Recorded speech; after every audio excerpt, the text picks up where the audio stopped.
Okay. All right. Let's see. Yo, yo, yo.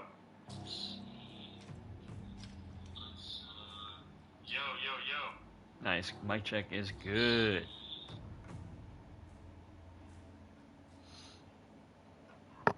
Nice.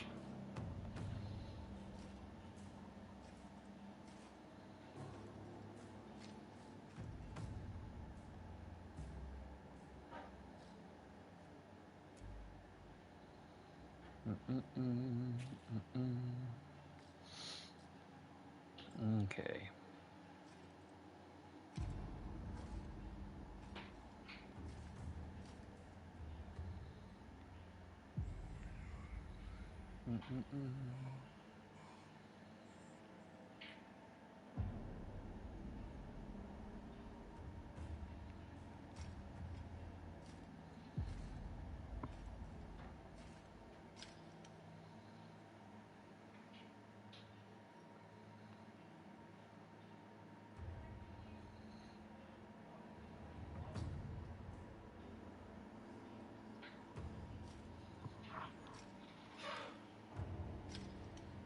Okay.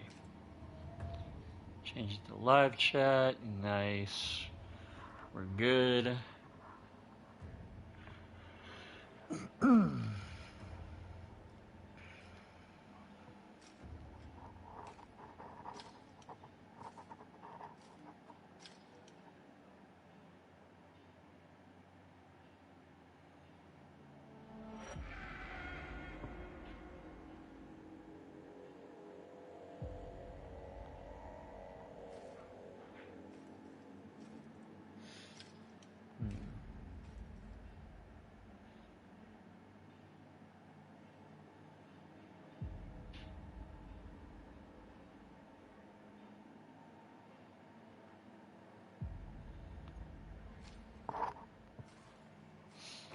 Yo, ED3, what's good, bro? Welcome in. Hope you're having a blessed day. All right, so let's take a look at the tinks we got. See what we can kind of Oathbreaker. Let's see how that looks. I like that green or ice grip. Let's see.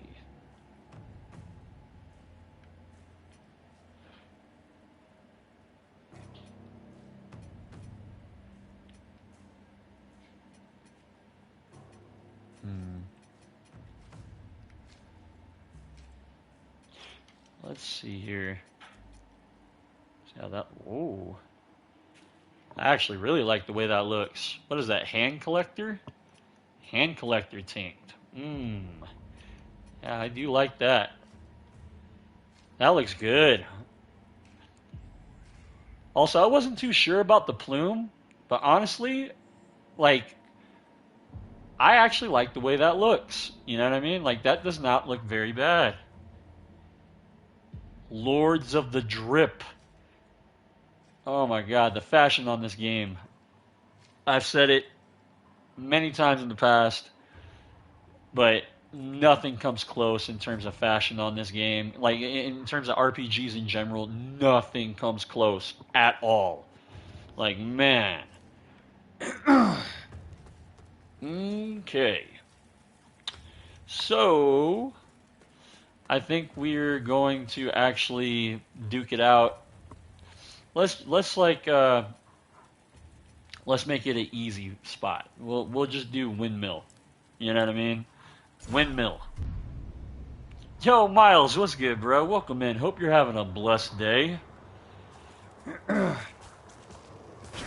have you been, bro? I hope you've all been well. Hope everybody's been well. I know I've been,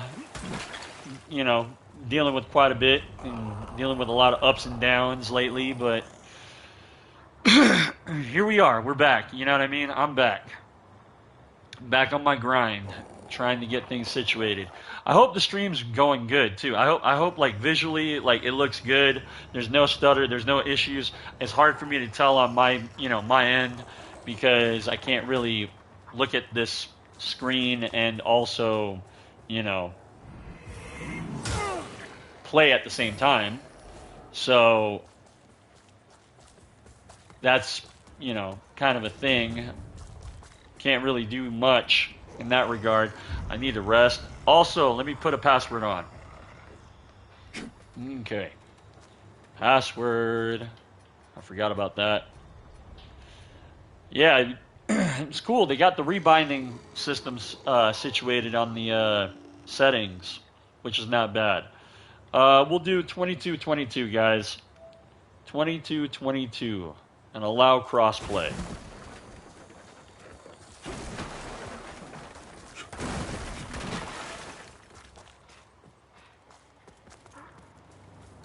All right, here we go.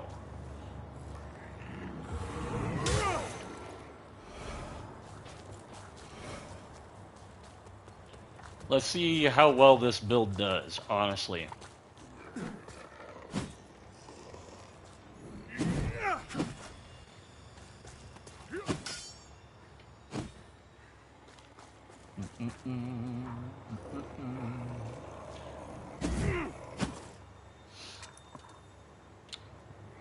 By the way, how's everybody's day going so far?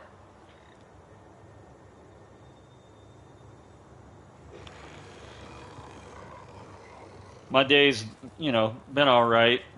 Not bad. I would say it's like a meh day, to say the least. Like it's chill, you know what I mean? Like I had to deal with like something a little bit irritating at work that somebody tried to blame me for, and I'm sorry, I don't take the blame for nobody's mess ups or fuck ups besides my own. So I basically made that clear, and I also had to talk to my supervisor about that because like I am nobody's fall guy, put it that way. You know what I mean? 22-22, Miles. Hell yeah, bro, swing in. Come on in.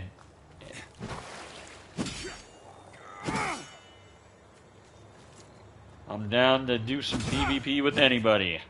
Also, if anybody needs to get things situated, like any kind of, setup situated or build situated, let me know. I can get you started. It's not a big deal. You know what I mean? Not a big deal at all.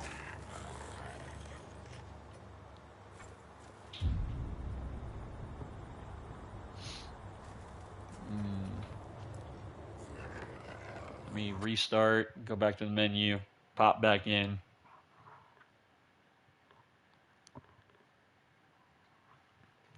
So I'll type it in the chat actually too.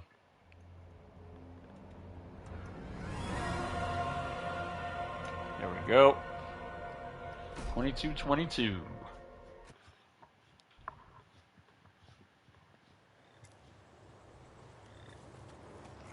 Nice. Crossplay is on. Password's on. There we go.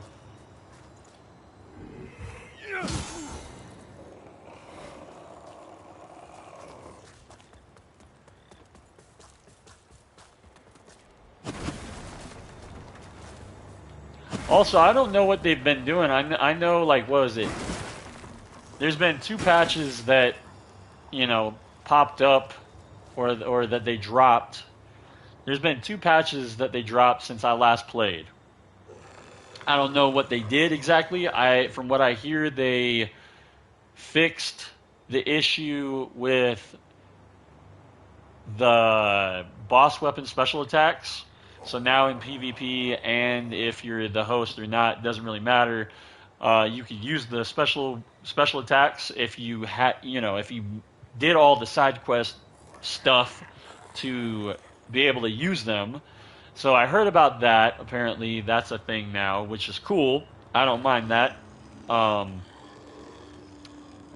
was wondering if that was going to be fixed or if that was intentional to begin with. But apparently, I guess it wasn't intentional, and they ended up patching it and got it situated. So that's nice. I guess another thing they did as well is they made it to where you can rebind your buttons and things like that on controller on consoles, which is nice. That's actually a great quality of life improvement. So that way you can kind of play however it is that you like to play or that you're used to. We'll be trying at least 3 builds. You will hopefully make a difference. Ah, there we go. Hey, nice. There's Miles. Yo, what's good, Mike? Welcome in, bro. Hope you're having a blessed day. If you want to join in on this, Mike, for sure, feel free to, jump in, dog. What's up, bro? Yeah. It's been a while. Oh, a little skippy. A little skippy.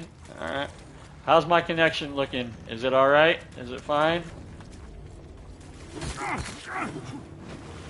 Ooh, the frost. Oh. Go ahead, heal up, heal up, heal up. Heal up. What was that? Hold up, hold up. Heal up, heal up. Heal up, heal up. Heal up, Miles. That's crazy. Yo, that damage was nuts, bro. Heal up, bro. Yeah, heal up.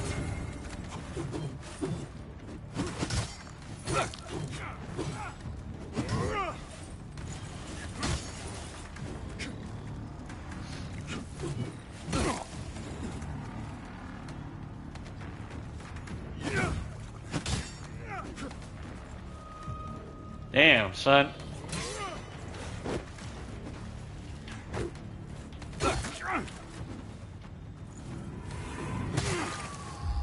Nice. You almost got me there, too. GG's, Miles. Good game. After the frost procced, yeah, you almost killed me, bruh. But I was just surprised at how much damage I dealt. I was like, whoa. Like, alright, well... Old Mornstead longswords, 544 per hit. That's gross. That's not bad. Better than I initially thought it would. Good fight, Miles. Lurking here from the in-laws. Yo, no worries, Mike.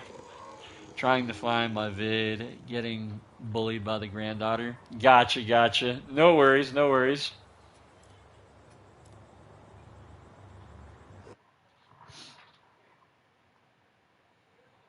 I was wondering the damage because I was like, what the fuck?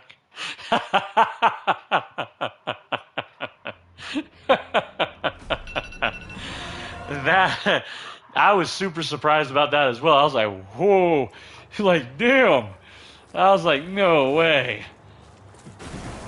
Yeah, so old Mornstead large swords, they slap. Yeah. I don't think I've seen anybody use these either, at all.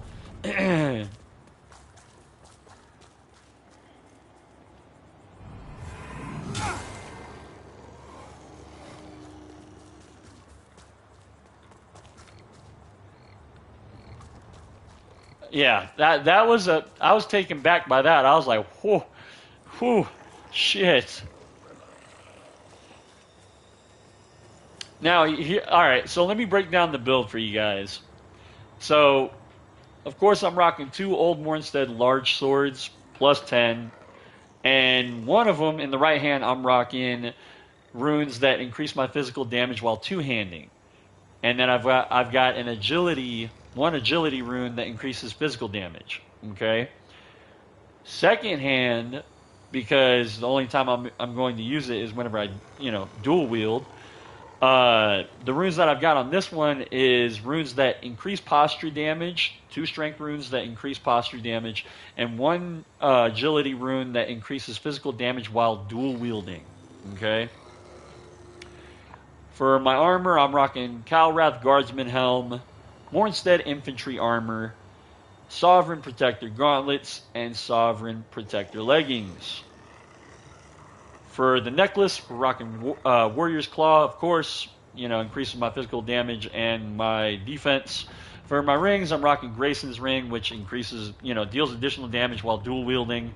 And then Adir's Quamar Ring, which increases increases my damage output while holding a weapon with both hands. Who's this? Oh, it's Miles again. Oh, Bonk. Bonk.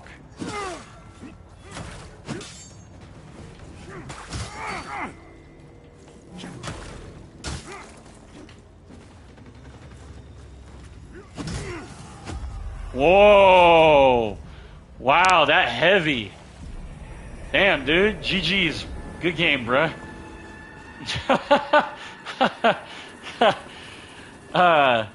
Mornstead Infantry, yeah. Old Mornstead large swords. Yeah, I'm liking them. I am liking them. Not bad. Not bad at all. I am super surprised with the damage output. 3 shots? Yeah, yeah, yeah.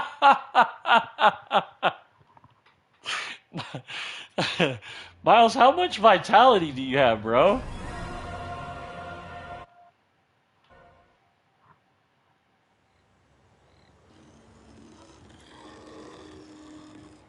Yeah, because I got like 44 vitality. And I've got 24. So they actually get, I think it's an D plus scaling, both of them, on strength and agility. D plus, that's not even great. You know what I mean? But it's hitting for a flat physical damage of 544 in each hand.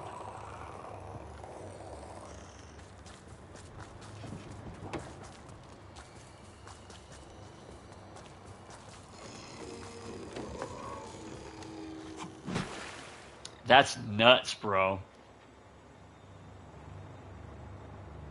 Always level up vigor. Yeah.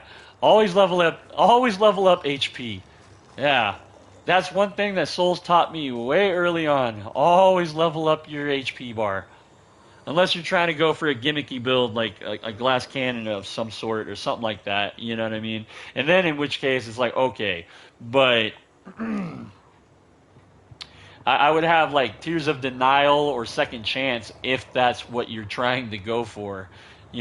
Just so that way if you do get hit with a wallop of damage, you don't just, instantly croak. That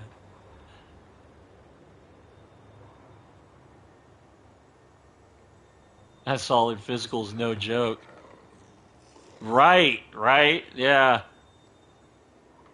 544. I didn't think that was like a whole lot either, you know what I mean? But apparently, like, they're doing work again, and it's like, so one thing I will say about longswords, right? And I didn't know this until I made a build that was using I think it's called the Red Hand longsword. It's one of the Dark Crusaders longswords. And I was two-handing it with a build. So if you're going to two-hand a longsword, don't do neutral R1s, okay? The reason why I say that is because the heavy comes out quicker than the regular R1, the neutral R1, or at least it used to. I don't know if they patched that or not, but it seems like they come out either almost just the same, right? Either the same swing speed or at least one comes out faster. I think, see, look, yeah. So that first initial R1, it just seems like it comes out slower than the heavy. You know what I mean? The heavy comes out way quicker. Plus, the thing is, with like the heavy, it travels farther. Because if you look, watch. So, one, right? And then heavy, you go like twice the distance. So that's one thing that I figured out while two-handing a longsword with a specific character and build that I found out. So it's like if you're going to two-hand a longsword, heavy first, then follow up with a light. That's your best bet. All right, bro. You ready?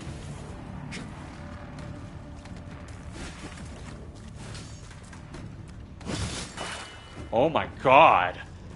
333. What is your HP at?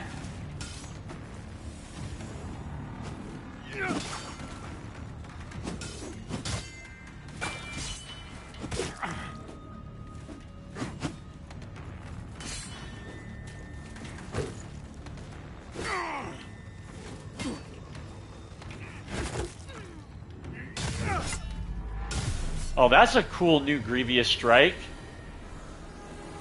GG's, Miles. Good game. Bro, what's your HP at, bro? Like, I hit you for like 333 damage, and like, that was like 90% of your HP bar, bro. Like, what's your vitality at on some of these builds, dog? I would highly recommend like putting more points into them, especially if they're around level 80. Like, highly recommend it, bro. I mean, you do decent damage. Don't get me wrong from the setups that I've been running into and I've gotten hit with, but like, dude, like you're like every time I smack you, it's like giant chunks just get ripped out of your HP bar.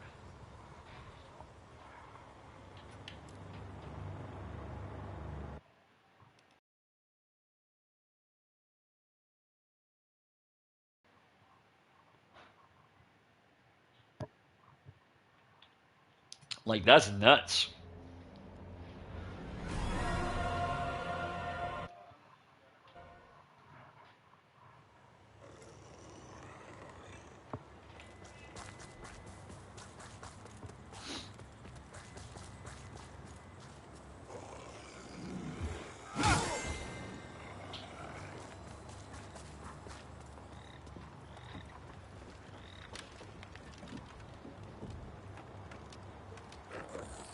It had to have been more damage than the thing said. It might have more damage than what it says because like 544 doesn't seem like too much. You know what I mean? It seems decent at least at level 80. You know what I mean? It doesn't seem like it's OP. Doesn't it like it's not like I'm rocking two Queen's Head hammers that fucking slap for like over 1,000 damage each, bro. You know what I mean? Yo, some guy, welcome in, bro. I hope you're having a blessed day. The goat of Lords of the Fallen builds. I appreciate that. Hey man, I'm still coming out with a lot of stuff. I still got a lot of stuff in the in the works that you guys haven't really seen on the channel. I've got a lot of stuff coming. In fact, I was working on a low level character, not a low level character, but a character that's low level, and I was working on the footage for it that I already had, in the archives, and I was editing the video today on my lunch break, actually. So that should be up probably, I would say, Friday. I don't think it's going to be up to, tomorrow. But yeah. Two questions. Can you upgrade armor? No. ED3. You cannot upgrade armor. No. So armor's like physical defense like is preset. You know what I mean? So no, you cannot do that. If you want to increase your resistances and things like that, of course, it's just like any other Soulsborne game. If you put points into pretty much HP, you're going to rack up more defense and resistance. And then two, if you can, does the defense go up? So yeah, no. The first question I answered, that answered the second question. I always put my vigor health at 35. Ah, gotcha. At 80, bro, I would go higher than that, dog. And I'm being real with you. At level 80, I do like, okay, put it this way. 44 is low for me on a level 80. The only reason why I went 44 is because I was trying to get the most out of these old Mornstead large swords at plus 10. And it seems like they slap enough. You know what I mean? if I had to, I may tweak it a little bit. I don't know. We'll see what happens. But whenever I take this build out for invasions and things like that, I'm probably going to take the 4 points out of strength and agility and possibly put them into vitality. So I'll have like 8 points total. That'll bump me up to 52. But yeah, like 44 is even low for me at level 80. Normally I'm rocking at least about 50, I would say 50 vitality, bro. At least 50. At least 50 or 45. I would not go any lower than 45. unless you're really trying to make a specific setup or loadout really work. You know what I mean? And you see good benefits from it. You know what I mean? But that's all done from like testing though, you know, so like trials and errors. I always, I'm good, bro. Hope you're doing good too. Hey, some guy, yeah, man, I'm chilling, bro. Having a good time right now. Had a decent day at work. Slightly irritated with, you know, certain things that did transpire, but you know, it is what it is. Brush that shit off. Keep it going. Yeah, you know what I mean. Um, if anybody wants to join in, password is 2222. Allow crossplay, by the way. Anybody and everybody's welcome. If you guys got like at least a level 80, you know, melee only, no throwables, no spells, no buffs. If you have special attacks on your weapons from like boss weapons, that's fine. But everything else, no. All right, let's get it. Round 2.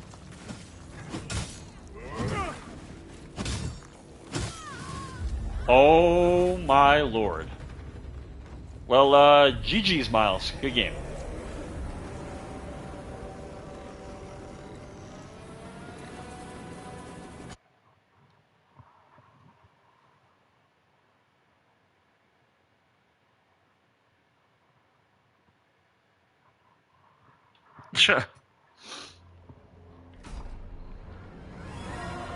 Let's see. Plus, still getting used to Lords of the Fallen controls. I've been doing a lot of Elden Ring and DS. Gotcha. No, I've been doing a lot of Demon Souls Remake, Invasions off screen, and Bloodborne that you guys haven't seen.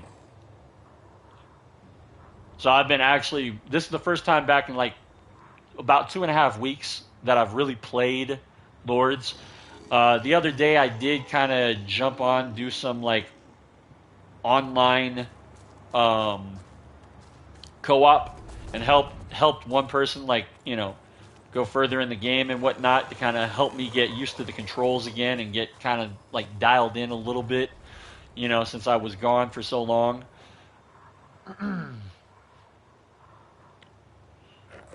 My proselyte is about to go up. Nice, hell yeah! I'll have to check that out, Mike. After I get done with the stream, I need to watch your Pure Blade video as well. And I think you sent me like a Van Garl, or no, not Van Garl, Garl Vinland video from Demon Souls Remake. Dang it!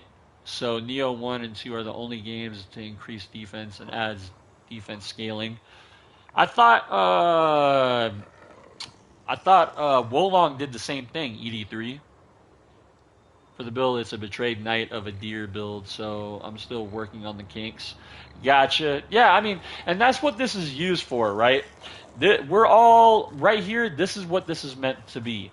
This is for you to get your build dialed in before you take it out and run into like gankers or co-opers, whatever the hell you want to call them. You know what I mean? Oh, that too. Okay, that's what I figured. Wolong, yeah. Um, but that's what this is for. This also helps me. You know what I mean?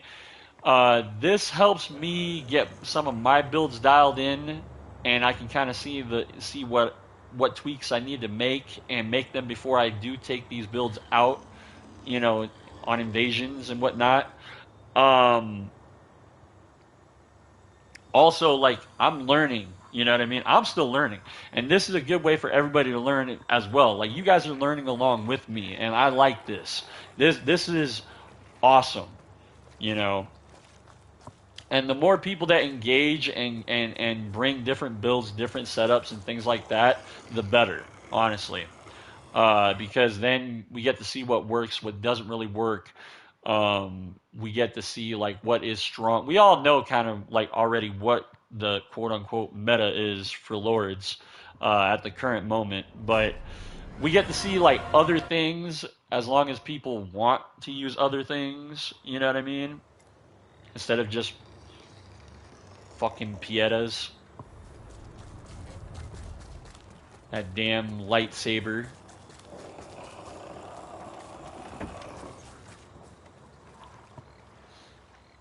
Gee whiz, that was fast. Yeah, I know. Yeah, I don't know, man. Like I'm level 80, 24, 24, 544, attack power on both. It's like I don't know, man. Like all physical too. Now, granted, I do have like, Grayson's ring and Adir's Quamar ring, which is helping, plus the Warrior's Claw. So like it's all physical damage that I'm getting.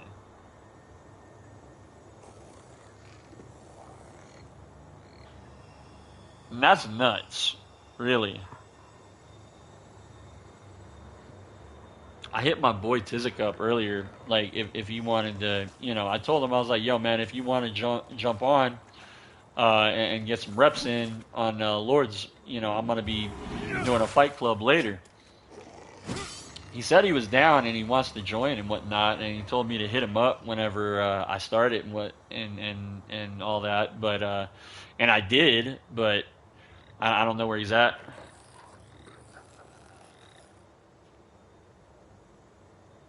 I just smack it until it's dead build based.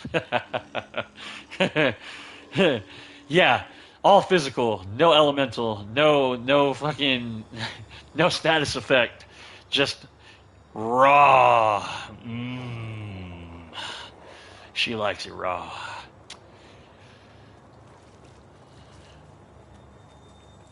Rumor has it, the putrid mother, she likes it real raw. No. Oh man. Yeah, if anybody else wants to join in, feel free. I am down. Down to get down.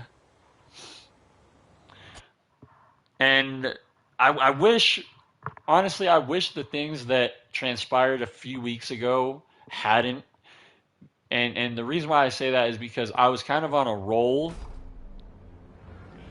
with this game and the content I was putting out and things like that. And I knew until I got things situated and I started like getting on the ball and keep pushing that I was gonna see a drop in my views and all that shit because it was already over 2 weeks, since I hadn't posted anything and since I hadn't like, made anything because I couldn't. But it is what it is. That's nothing new. I've done, I've dealt with these things in the past. I've had breaks in the past that I've taken, and I know every time I come back, it's normally slow at first, and then as long as you just continue on it and continue with the same type of content that you're putting out for a time period, you'll see benefits. Especially if you're putting out good information. Good information, um, your thoughts and opinions on a lot of stuff. You know what I mean? A lot of people like to hear stuff like that, I find, or at least I do. And the thing is with me as well is like I don't sugarcoat anything, and I just tell it like it is, or at least I give everybody my perspective, and I explain why I feel the way that I do about certain things, uh, my experiences with certain things, and like basically I just give my thoughts and opinions on stuff that's unbiased. And a lot of it too is the unpopular opinion, right? I've noticed that. I don't just try to appeal to everybody. I do give my own thoughts and opinions on certain things, and I keep it real. Like my thoughts and opinions about Elden Ring. A lot of people think that whenever I talk about Elden Ring, like that I hate the game, and it's like I don't necessarily hate the game. I think it's a good game in terms of a single player RPG. I've said this many, many times. You know what I mean? But in terms of invasions and PvP, no. And the reason for that is because the invasion system and just the PvP in general of Elden Ring is like super fucking shallow. The skill ceiling is not very high. Um,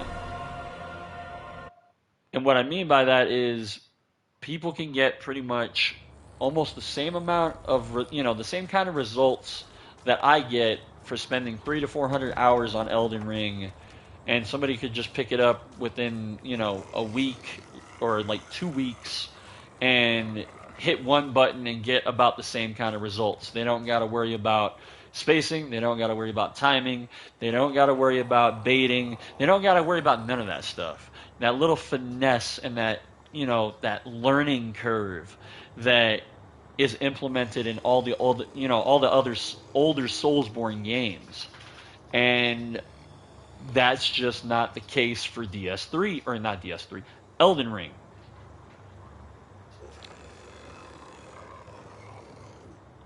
Hey, I appreciate that, some guy. Hell yeah, bro. The old saying, you can ignore reality, but you can't ignore the consequences of ignoring reality. Right. Oh yeah, exactly. You can try to ignore it, and it's like, how long are you gonna beat the dead horse? You know what I mean? Like, for me, like, my thing is this: like, if I'm gonna invest time in these games and things like that, I like to learn. You know, and whether it's like somebody dropping new content, videos, whatever, or I'm learning it as I go. A lot of times, I'm learning as I go with these games in general. You know what I mean? And if I'm not learning anything, or there's not any benefit for me to, whenever I'm investing my time in these games, if there's no fucking real benefit to it, or if I don't see a long term benefit, like I see myself getting better or slowly getting better, or starting to understand the little nuances, the little tips and the tricks that you learn as you play and things like that. If there's none of that, then I'm sorry. Like, I could be doing something else with my time. You know what I mean? And that's just how I feel about it. So it's like whenever I figured out that's how it is for Elden Ring's case with the PvP, and there's not really much of a learning curve or a high skill ceiling to understand and learn new things. I was just like, that yeah, no. Like I will go back to the older games that took me a while to get used to and understand and comprehend and get dialed in, and I'll play those games. You know what I mean? Like DS2, even DS3. I don't mind playing DS3 either. The only thing I don't like about DS3 is how many fucking glitches and just how many exploits are in the game. That shit's super annoying. That's the only gripe I have about DS3. Like, the Soulsborne community destroyed DS3 whenever like DS3 was on its last legs.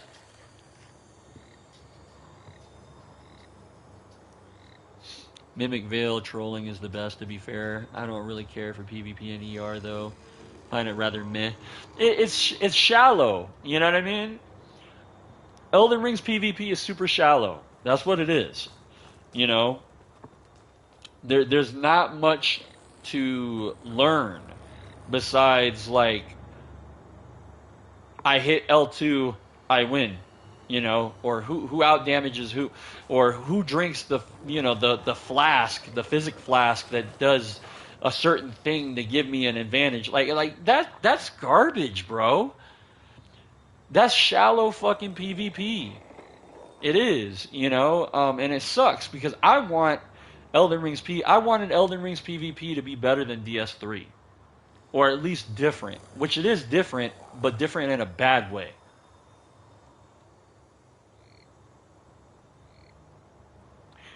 Like, I don't know, man.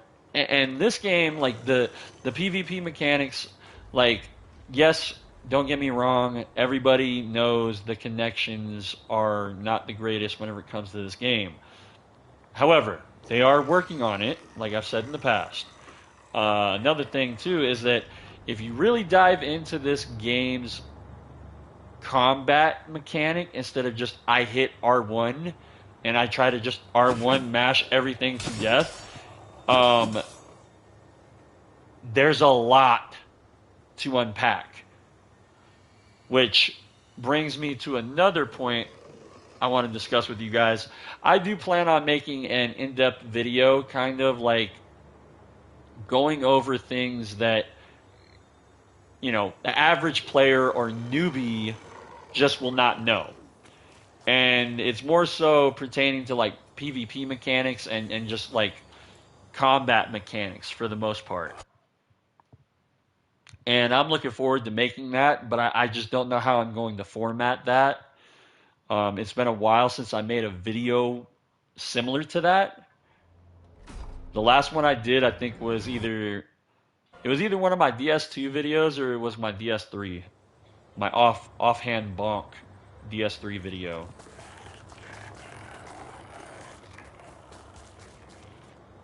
But I think a lot of people will enjoy like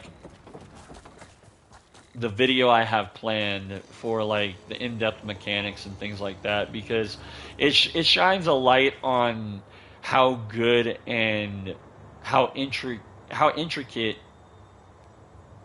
the mechanics are in general. Like for instance, okay, like salts, yeah? Let's talk about salts real quick. I know a lot of you guys probably don't know this, but alright, do you guys know what the difference is between holy salts and smite salts? Besides just the name? I'll tell you this right now. Holy salts, let's look at a weapon. So in the left-hand corner, there's physical, holy, fire, wither. That's all your elemental and physical damage. Okay?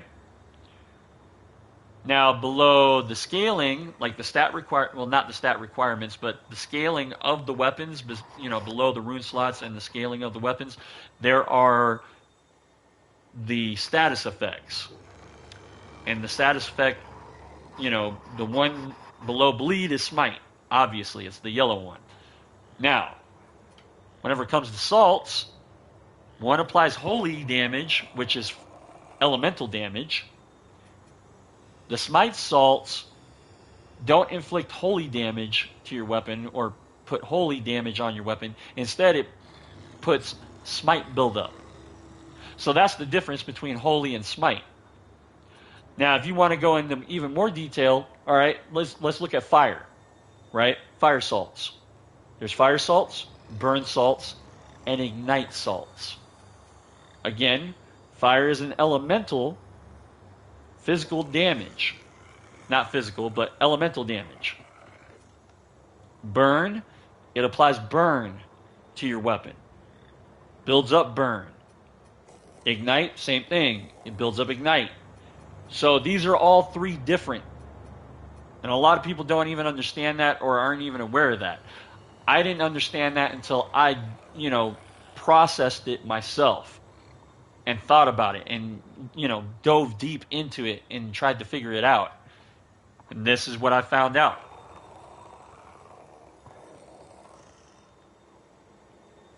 You know the game is going to live long by two reasons: a good community and the devs continuing to update the game. 100% ED3, yes, and that's just it. I hope the devs just don't stop. Keep the foot on the gas. You know what I mean? Keep your foot on, you know, keep your foot on the throat. Don't let up. You know, keep it going. Like, that's what I want to see. I want these devs to just keep going, man. Because, like, there's so much I feel like Lords can bring to the table and show off. Yes, it did have a rocky start, but pretty much all games these days have a rocky launch, including Elden Ring. You know what I mean? Yeah, so like some guy, that's info that I'm gonna be putting on the video. You know what I mean? Because a lot of people, like you just said, a lot of people don't know that info. Just like, for instance, the posture system. I've gone over this a few times. Like, You want to bring down, like, if you're not aware of what the posture system is in Lords, so whenever you lock onto an enemy, let me actually go do that real quick. So lock onto an enemy, right? There's the lock on, and then there's an outer circle, right? Right there. Just took off half of it from just a parry. I didn't parry that though.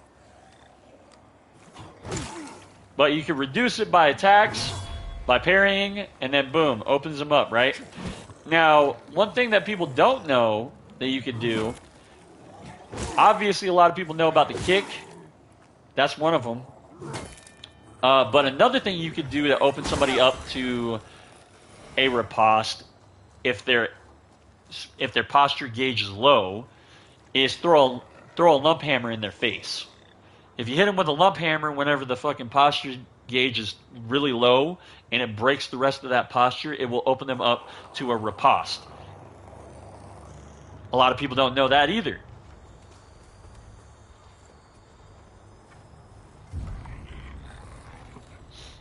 Essentially, a lump hammer is better than a kick because it's more safe. Or because, like, a lot of people think, oh, I'm just going to do a fully charged heavy. Unless they run into that, you're not going to fucking break their posture with a fully charged heavy. Ever. Ever.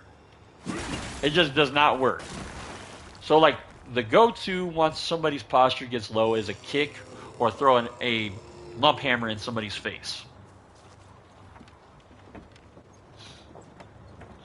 Rather wish Lords of the Fallen didn't have such a rocky launch and technical problems. It would have made for a god tier multiplayer with tons of concurrent. Yes, 100%. Some guy. Yes, I know, and I 100% agree with you on that. I do. I feel like if it didn't have a rocky launch, things would be a lot different. You know what I mean? Now, granted, there's still a lot of people playing this game. There's a lot of people still engaging with this game. There's a lot of people making content for this game still. Is it as big as Elden Ring? No.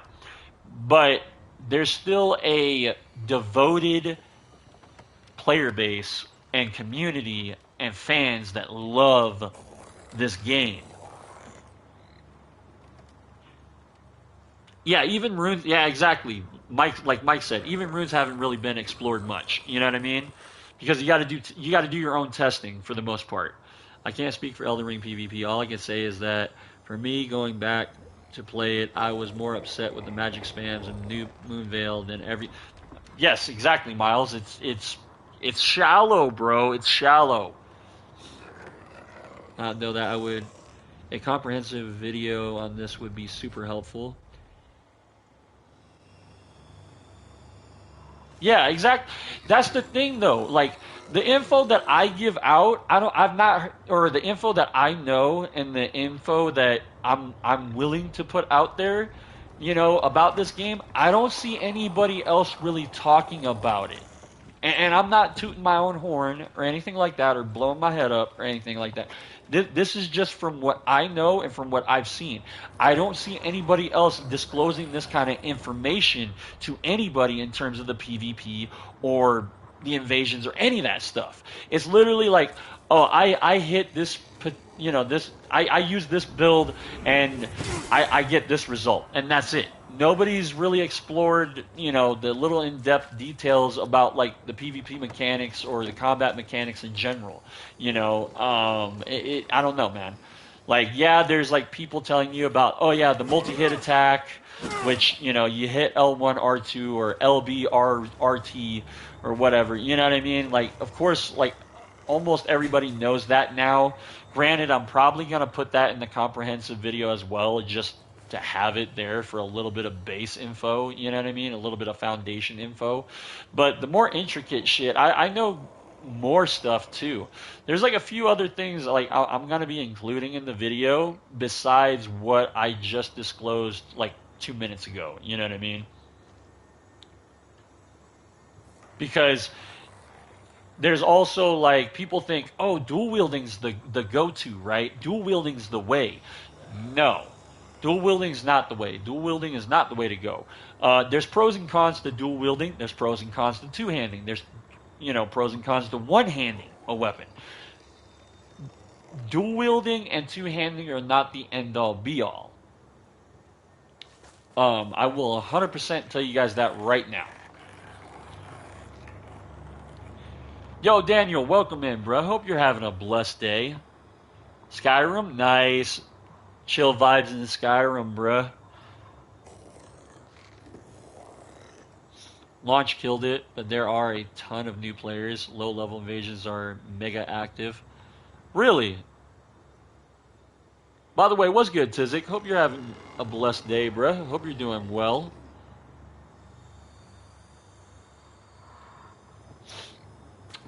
If anybody wants to join in, by the way, password is 2222. Allow cross-play, by the way.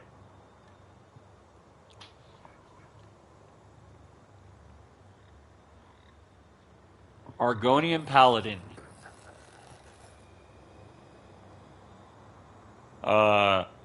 Arvenar. The Holy. There we go. That's a name right there. Arvenar.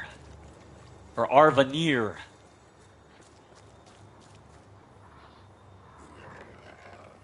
That's a good name. I've been naming some of my like Demon Souls remake characters, you know, things like that. Like Bidor the Bold and like Barbarian Ithgar and what's another one? Trying to think of off the top of my head. Oh, Zerai the Shaman.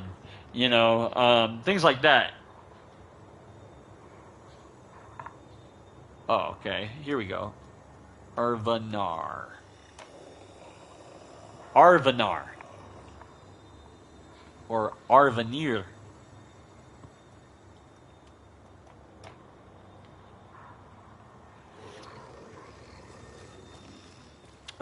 Also, Tizik, man, if you want to jump in, dog, feel free.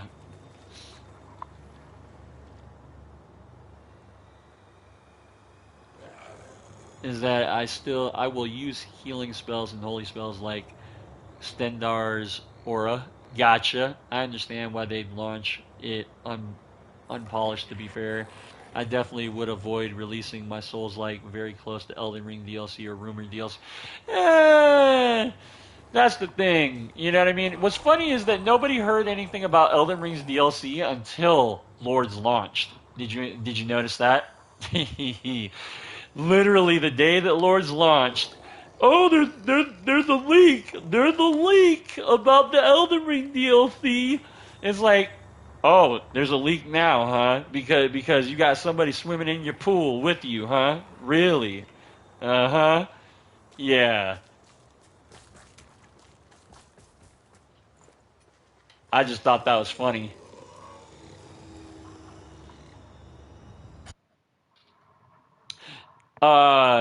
Daniel, I have not played Skyrim in a very long time. Very long time. You know what I mean? Also, like, I prefer playing Oblivion over Skyrim. I'm gonna be honest with you.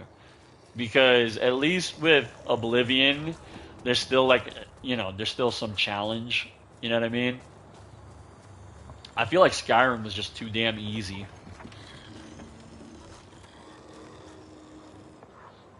Too little, too late. Exactly, ED3. It's like you got. It's like, bro, it's been 2 years, over 2 years now, since like I don't know, man. Like the cope in the fucking Soulsborne community about Elden Ring DLC this, Elden Ring DLC that is like, bro, dude, like you guys need to relax. Like the only thing we got still to this day confirmed, confirmed by the way, not rumors, not quote unquote leaks and all this other shit, confirmed is a fucking picture. That's it. I still don't understand why people are so fucking hyped over just a fucking picture and why people keep just making like 10 to 20 minute videos about talking about a update or a patch or whatever, and it's like, bro, like, oh, like, I'm sorry, everybody that thinks that the DLC is going to save the game is not. It will bring people back for a time period, but what I really feel like it's going to do, especially since they've neglected the fuck out of the vanilla game, is just add more problems on top of the vanilla game issues as is. So the unbalanced garbage is just going to have more shit thrown on top of the pile. That's it. That I really do. I hope that's not the case. I hope I'm wrong, right? But I'm being realistic with you guys and I'm leveling with you guys from what I'm seeing, what I know. That's how I see it's going to go. And it is just, it does not look good. It does not look good. One bit. I hope I'm wrong, but I just have a feeling that's how it's going to go.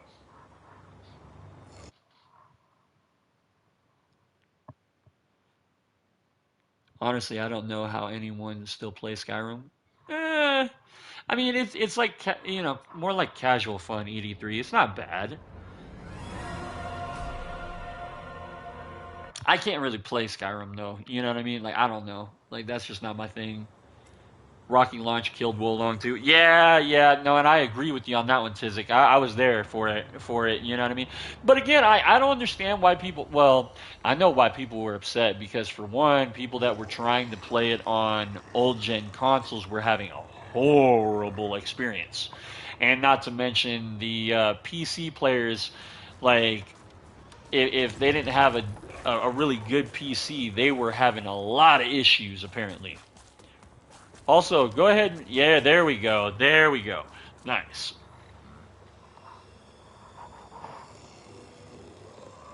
Right, right. ED3. No, I get you on that one, bro. Nice, my boy Tizik. Yeah, the Onion Head himself.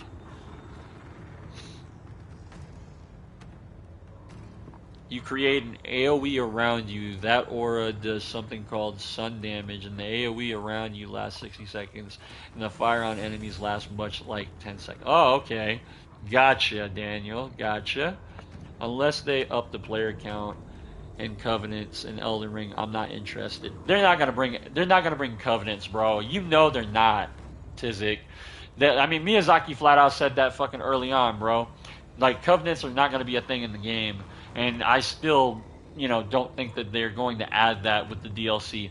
I know a lot of people are talking about that and they're saying shit like that, but I don't think that's going to happen. You know what I mean? All right, bro. You ready? Let's get it. It's been a while. I got to get warmed up. I've still been trying to get warmed up.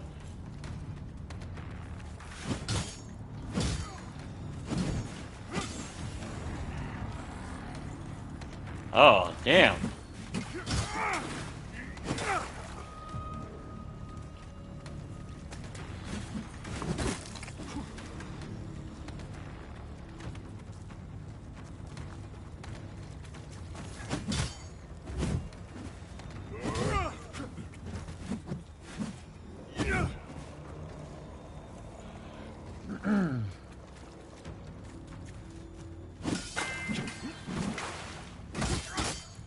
Got me on that one.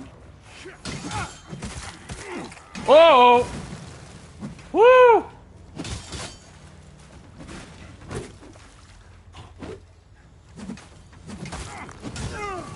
Nice, Tizik. GG's, bro. Good game. I think there was a little bit of lag there. I saw it, and I also saw you stand still. So that's still a bug, dude. They still haven't like addressed that bug of you standing still. That's so stupid. Like they need that's a horrible bug, by the way. The standstill bug is such a fucking pain in the ass to deal with. And I know, like you're sitting there spamming the roll button, and it's just not doing it. Your character's just like, go ahead, smack me some more. Like, what the fuck?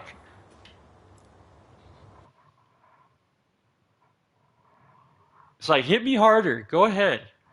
I want it. Just smack me. Go ahead. Harder, please. uh, all right.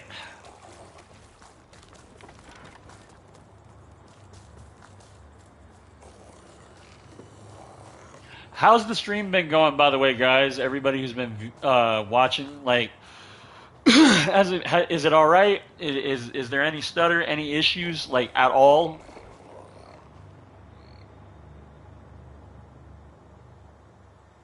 Yeah, that could be a possibility. You're right, Tiz. It could be a thing, bro. Like they just can't fucking fix that. It's probably a thing that just can never be fixed.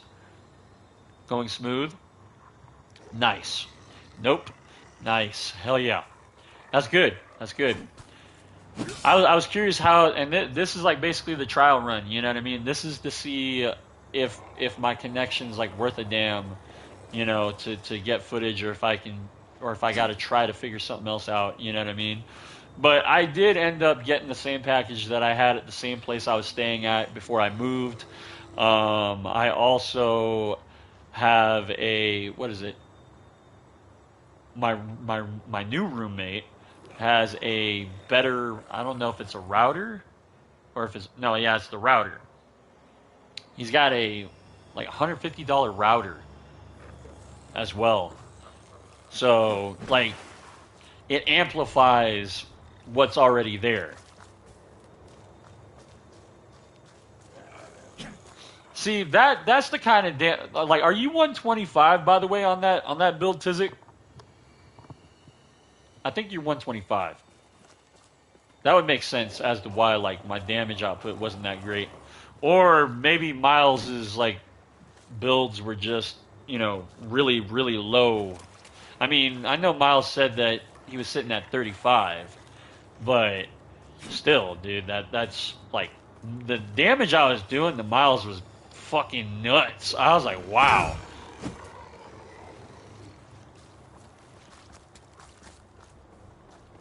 Oh, you're 40. Damn. And you like I'm doing that kind of fucking damage? Let me know if you need help, Tizik. I got you, bro. Yeah, we can get a session going, and I can get you situated and things like that. I can get you set up. I got you. No worries.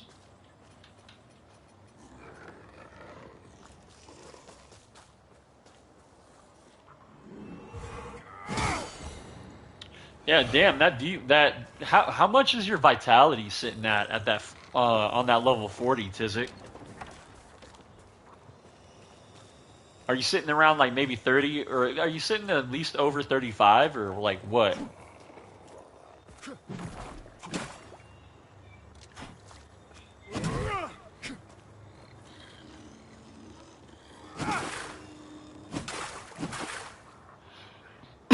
Wow, 22. What the fuck? I don't know, man. Like my damn, like I don't know what it was, but now are you sitting at fully upgraded weapons, or are you sitting at +4? I think you're probably sitting at +4, right? We all know it's the Lies of P fan base warping reality to cause the stutters. I love Lies of P, by the way. I just like everybody is saying they just wish that it had PvP in it, and I don't. I would like that, but those devs are not going to go that route because it's going to take too much time, too much effort to try to balance out their PvP and shit like that. +4? Ah, that makes sense. Yo! The Vestige. The Vestige. Alright. You ready? Here we go, bruh.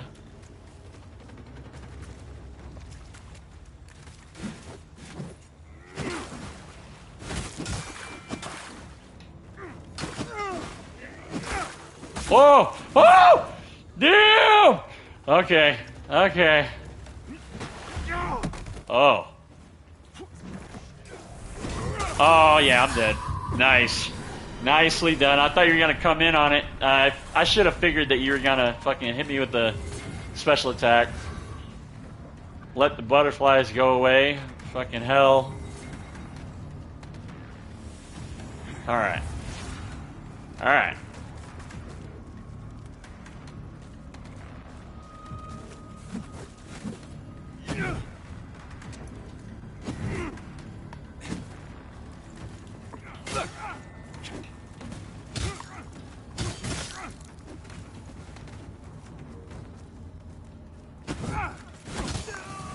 Oh, he ran into the poke.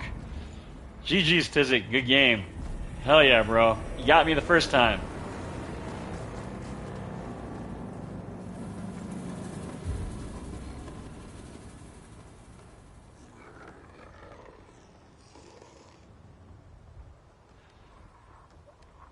No one will be well, and that's the thing, though. These type of games are not meant to be fighting games. You know what I mean? It's funny because Saint Riot said it best. He's like, these games will never be at an EVO event. They'll never be on that level. You know what I mean? They're not meant to be treated as such. And he's 100% right. 100% right. These games are not meant to be fighting games. They're not meant to be completely balanced. They're not meant to be perfect in terms of the PvP. There will always be a lot of shit that's unbalanced or just not fucking, you know, like just bonkers whenever it comes to damage and shit like that. You know what I mean? The problem is, though, is that a lot of times with like devs that do implement and put a little bit of time into these games, like these type of games is PvP, is that they do try to at least make the PvP as balanced as possible, or as much as they can. You know what I mean? A good example of that, a prime example, right, is DS2's PvP. DS2's PvP is literally the most balanced PvP out of the entire Soulsborne series. And I do mean that. DS3 is a close second, but there's a lot of shit too that's not very balanced in DS3. But for the most part, majority of all DS2 shit, it is pretty balanced out. And the amount of patches and things that they did to make it, as you know, to where it is now, it's like a night and day experience. Because I remember whenever on launch of the original DS2, this isn't even Scholar we're talking about, original DS2, Dark Magic was fucking busted. And I do mean that. Busted. It was horrible. It was too damn strong. I mean, it was just like DS3. I mean, not DS3. DS1 all over again.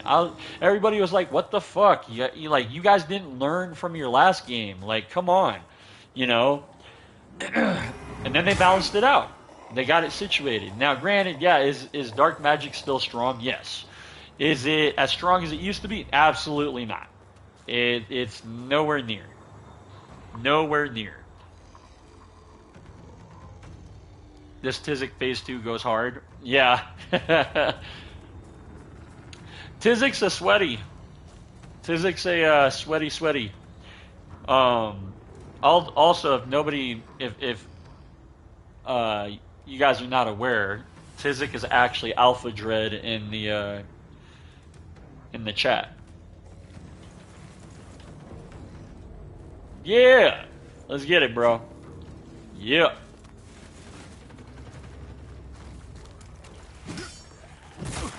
I ran. Oh God, I'm gonna die already. I don't want to do it. I don't. No.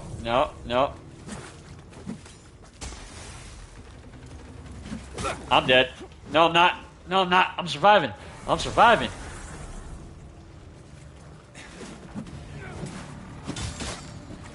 Woo! No. Oh, he got me. Damn it.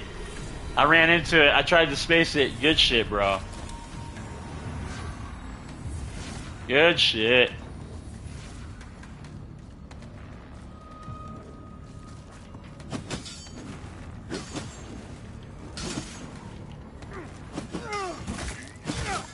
Oh, God. That was a lot of damage.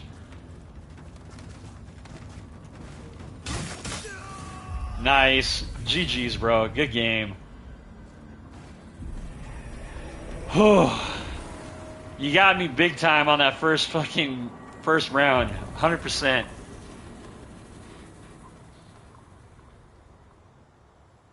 Yeah, he does a lot of damage.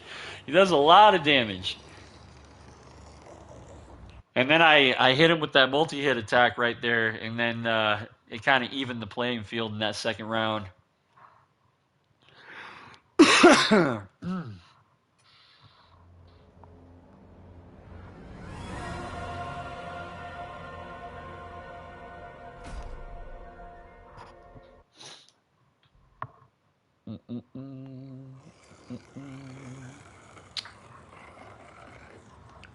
Yeah, and that's the thing is like I kind of said this like I don't know I'm sure I said this before.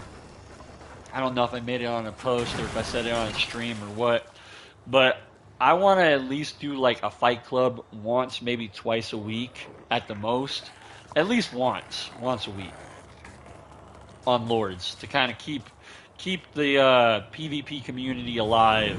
You know what I mean? And invested.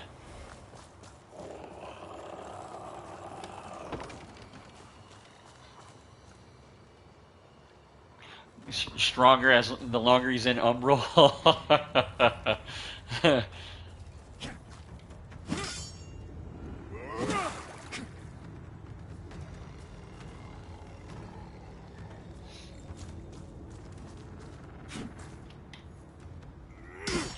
By the way, I don't mind that fucking multi-hit attack. I just, you know, let's get it.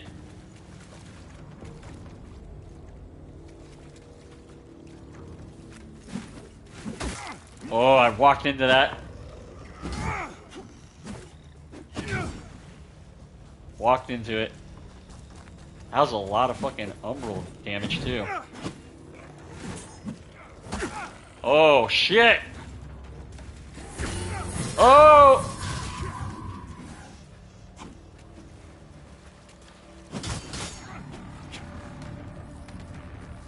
Ooh.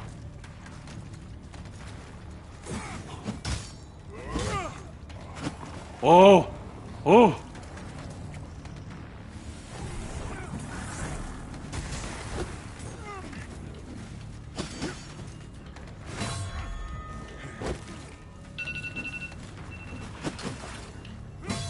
Uh-oh! There it is!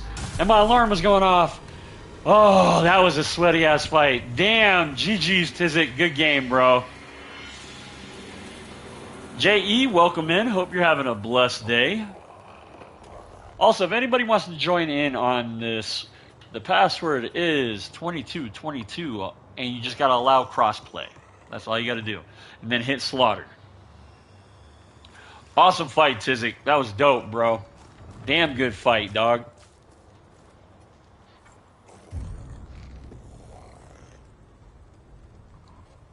Yeah, that was tense, but I had to keep the pressure on. I had to. I was like, dude, I saw that posture gauge go down. I'm like, as long as I stay quiet about it and I just keep the pressure on, if I can get a deflect or a perfect block, I'm like, I can make this work. I can come back from this. Actually, I think I need to go back to the title menu now. Yep, because I don't think I did. I don't think I reset. And it took me 3 hours to finish up my vid thanks to my granddaughter's help. I bet, dude. Yeah, she seems like a handful, bro.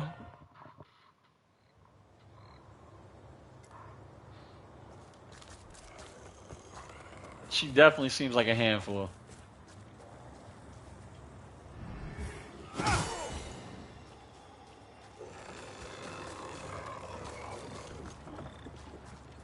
Yeah, and if you want to know how to get me, just like I said, put in the password 2222, allow crossplay, and then just go to whatever vestige or seedling you got and hit Slaughter Lamp Bearer. That's how you basically participate in the fight club. It's real simple, real easy. You don't have to host. You don't have to do none of that. I'm hosting, so you basically can just come to me. The Vestige himself. There he is. All right. Wow, I'm surprised that... Oh! Oh, God, that damage.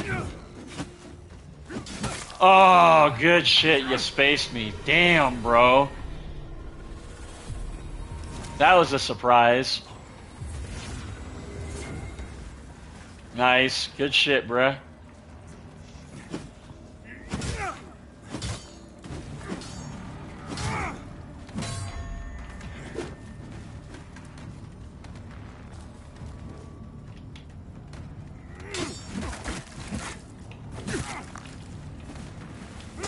Oh, I tried to stop. I knew you were gonna do that.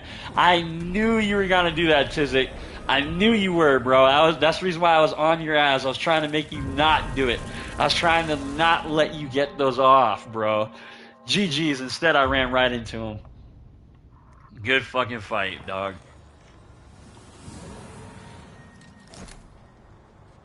Yeah, that was good. That was fucking good, bro.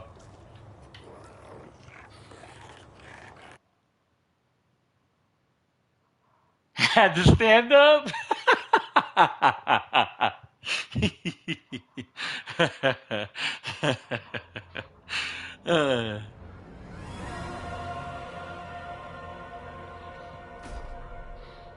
Some guy, hell yeah, bro. I'm down. I'm down. What I'm going to do, and I already planned this out, and I already have, basically this in mind. Is it's not going to be just lords that I do fight clubs on, like at least once a week. For now, I'm focusing purely on lords because that's what I want to focus on, and there's so much potential and so much stuff to unravel and test and things like that. And plus, there's the build variety is like, bro, there's so much. You know what I mean?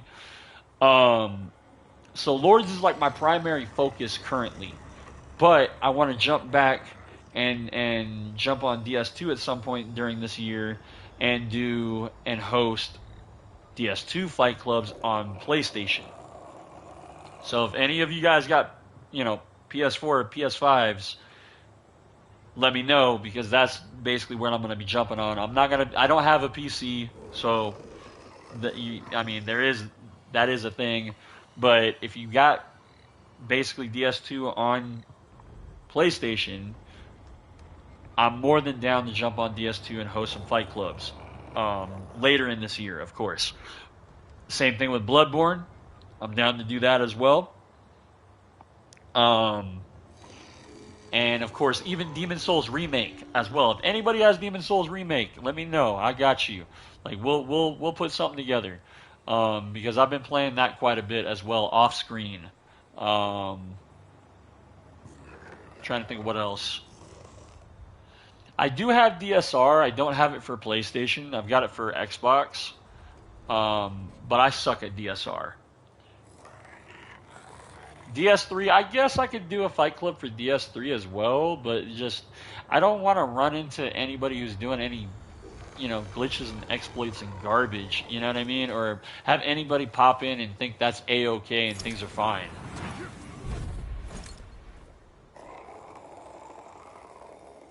Let me see here.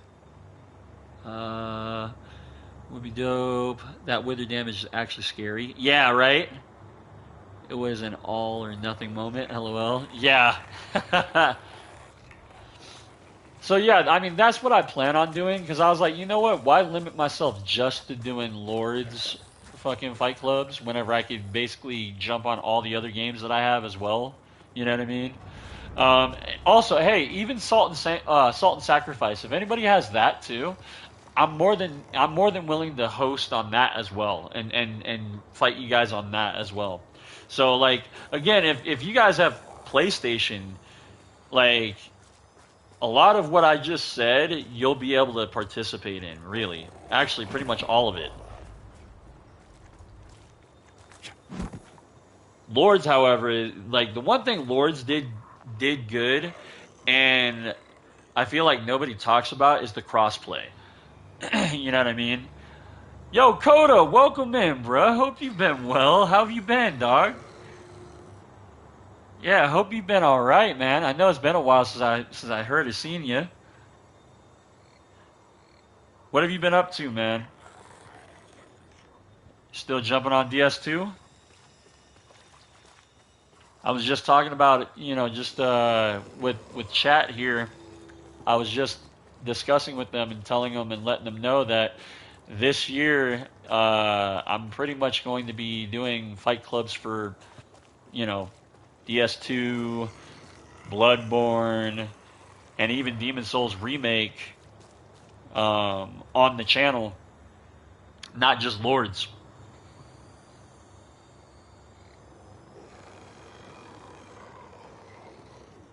100% with that, Tizik. 100%, bro. Yeah, yeah. And I 100% agree with you on that. You already know how I feel about that.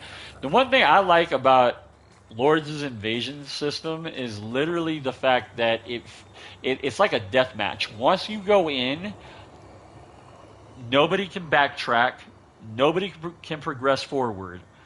It's like you now have to deal with this other individual. You know what I mean? Like you got to deal with this fool.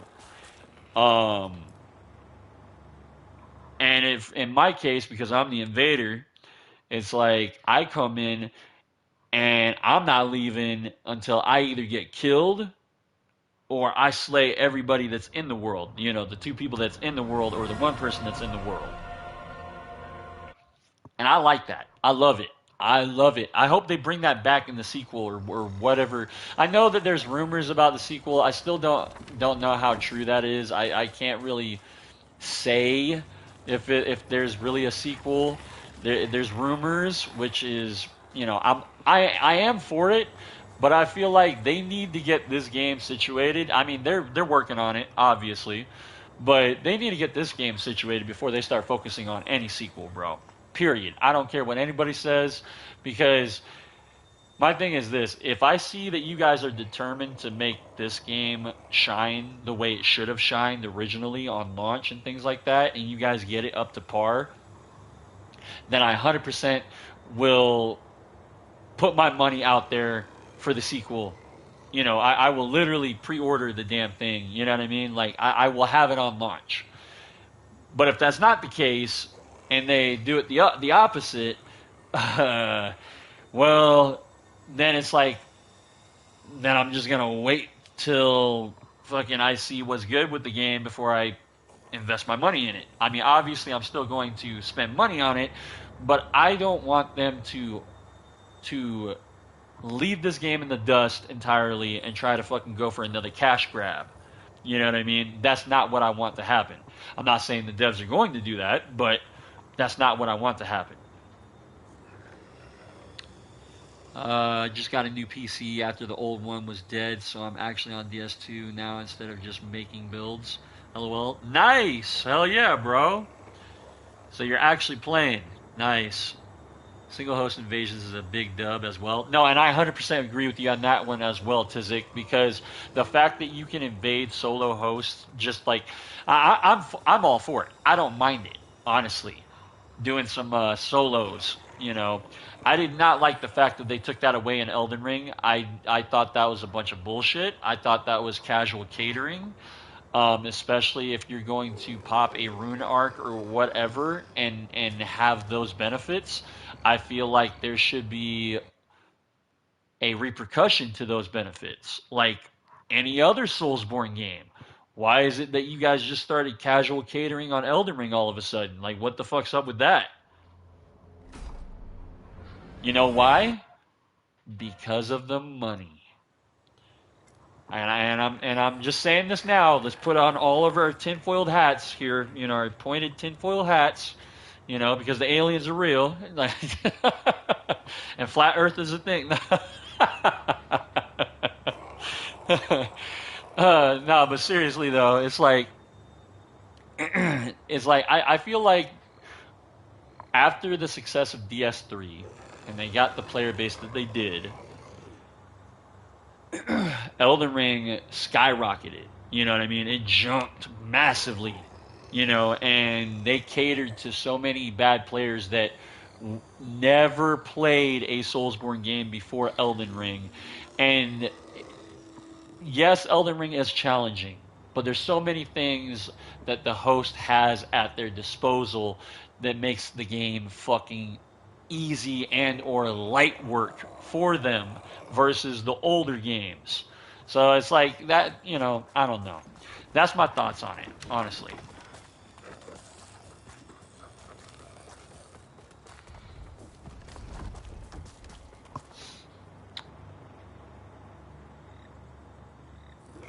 No, hell no, Coda. You can't fog wall, bro. Nope. Nope. That drip is majestical as fuck. Oh, dude, the drip on this game is unmatched by any other RPG, Coda. 100%, bro. It is. Nothing's on par with it, bro. Yo, Allied, what's good, bro? Welcome in. Hope you're having a blessed day. No, on invasions, you can't fog wall, dog. Nope.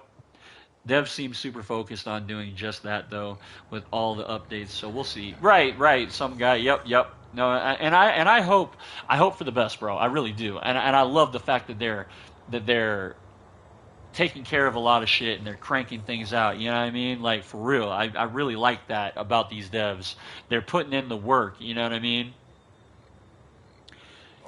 Yeah, Elden Ring said a lot taking out solo host invasion. No, yeah, I agree with you on that, Tizik. DS3 had the mechanic perfect.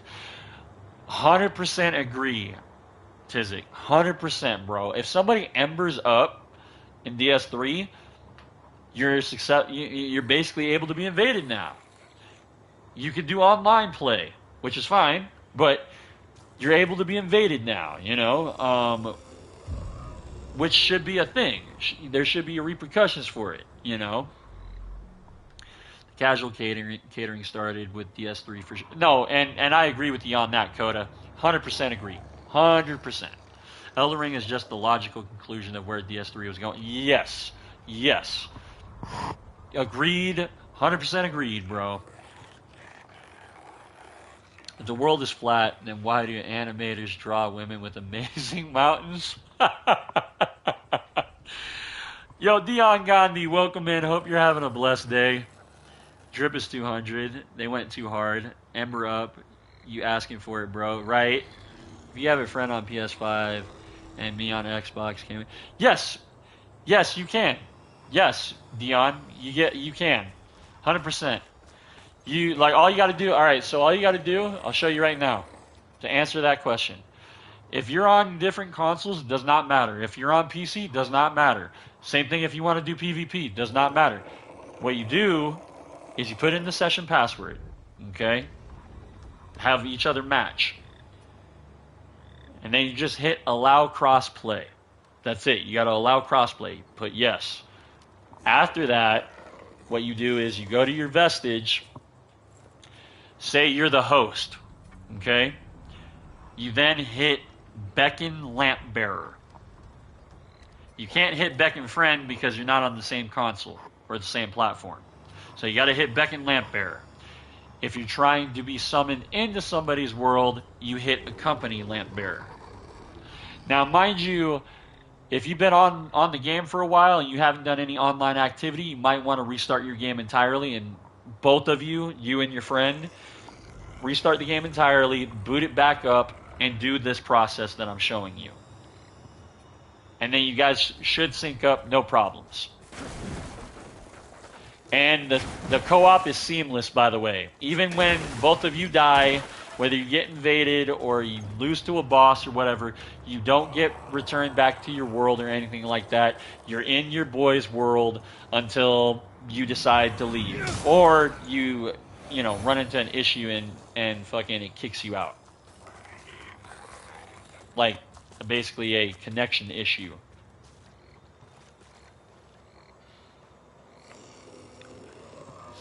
How Elden Ring gonna have like 16 armor sets total and none of them match? Right, Coda. Yeah, yeah. Uh, Bro, Elden Ring is so underwhelming, bro. It is. I wanted Elden Ring to be so much better, which is why I feel so the way I do about it. You know what I mean? I had such high hopes for it, and then it came, and I was like, oh, okay, cool, everything's fine. I don't mind how the new stuff. I'm adapting to it. You know what I mean? It is what it is. And then it started to sink in once I started to see all the spam, and that's all anybody does, and people get amazing results for it, so why would you do anything else or learn anything else?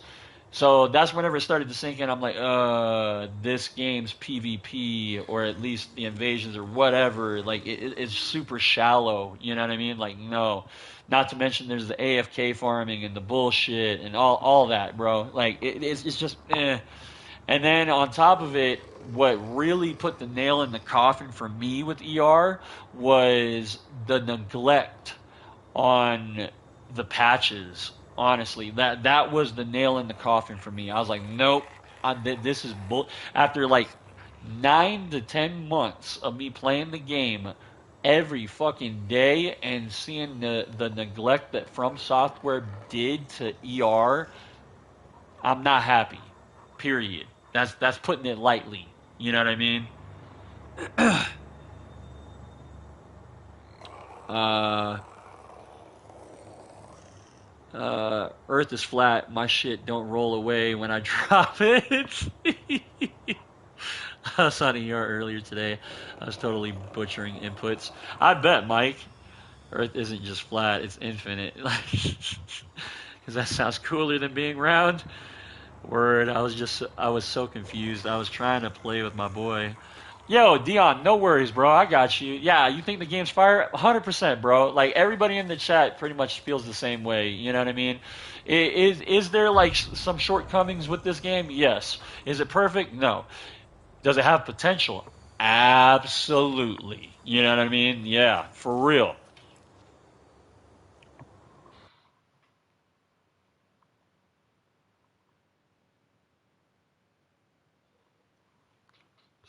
Oh god, the Elden Ring armor. The only armor I liked was the scale. Yeah, scaled looks good. I don't like the helmet of the scaled armor though. Honestly, I don't. I like the chest piece. I like the chest a lot. The chest really looks good on the scaled armor. I like Blythe's chest piece too, and his legs.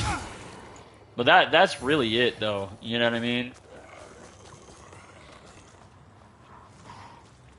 I knew Elden Ring was going to be ass. Called it years ago. Yeah, and Tizik was like one of the very first people that whenever we had our little community over on Xbox and we discussed a lot of things in DMs and shit like that.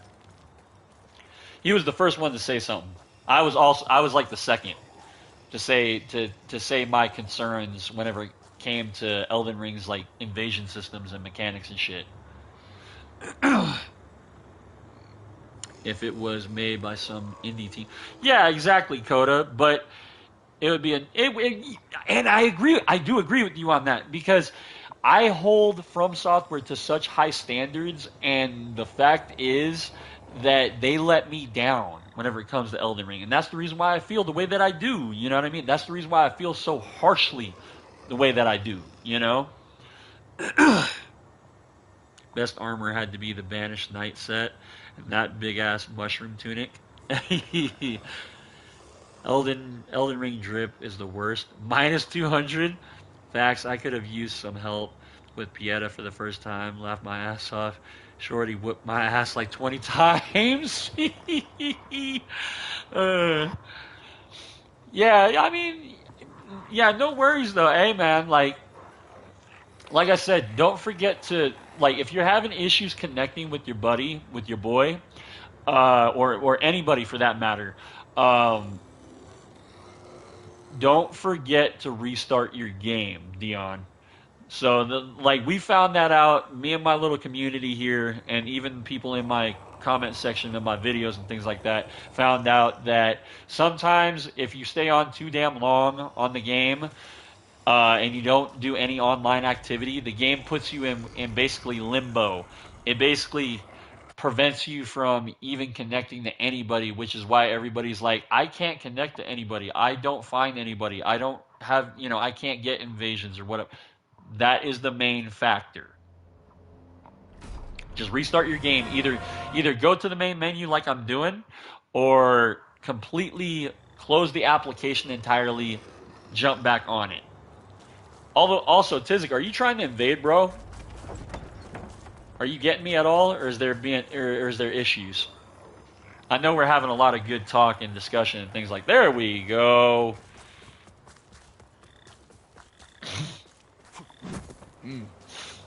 Sorry about that, chat. There we go. Hell yeah.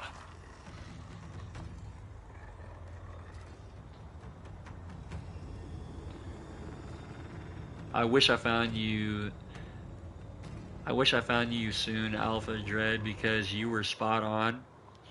Uh-oh, what happened? Connection lost. Oh, crashed. Ah, gotcha. Yeah, no worries, bruh. I got you. Not a big deal. I wish I found you soon, Alpha Dread, because you were spot on. I beat the game once and didn't feel the need to play again. My only favorite boss fight was Radahn. I loved Radahn, bro. Radahn's boss fight was fucking great. And then everybody was bitching about how hard it was. And I'm like, nah, bro. You're not meant to fight Radahn solo. You're not. He is like this. He is the strongest fucking demigod in Elden Ring. You're not supposed to fight him solo. It's called the Radahn Festival for a reason. People have been trying to kill him for, like, I don't know how long, ever since, like, the fucking Great War, from the lore of the game. So it's like, ever since then, people have been trying to kill him because he's just, he's succumbing to the Scarlet Rot going fucking nuts,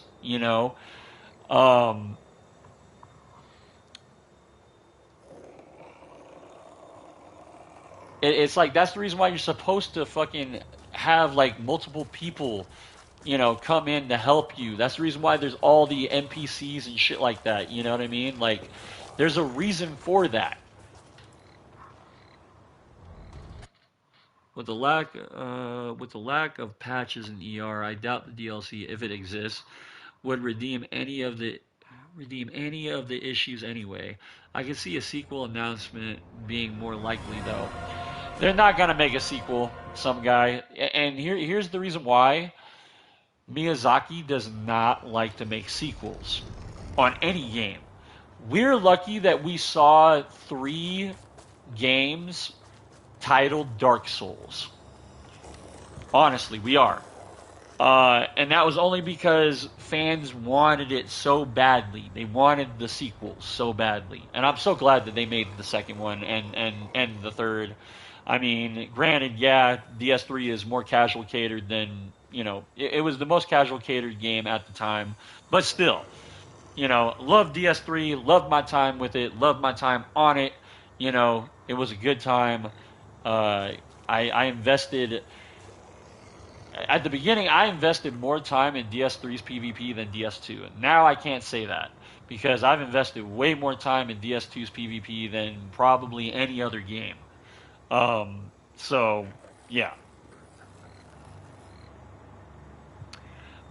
Bro, look at summons you get with Radahn. Right, exactly, Tizik.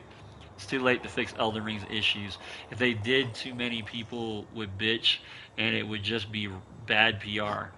Yeah. I mean, bro, it's been over 2 years since Elden Ring released. You know what I mean? Like, so I don't see it happening. I don't. Only thing they got right in Elden Ring is all the bosses are heavily damaged from their days of glory. No, and you're right. Yeah, from the lore perspective, absolutely. Only reason we getting Elden Ring DLC is because of, absolutely. And I do agree with you on that one as well, Tizik. Yeah, outcry from the fans. 100%. 100%, bro.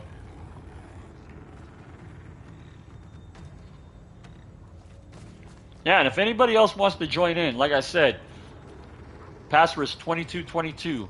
Allow crossplay. You know what I mean? And then just go to your vestige and hit Slaughter Lampbearer. And you guys can join in. I'm more than willing to take anybody. Level 80 preferably, melee only, no throwables, no spells, and no buffs. If you have special weapon attacks that are projectiles, that's fine. That is completely fine. Alright, Tizik, you ready? Here we go, bruh. Papa Adir. Where's my Papa Adir at? Uh-oh, I don't got it. Where is it? Where is it? Where is it? Where is it? There it is. Pledge to Adir. To Papa Adir. Alright. Ready? Here we go.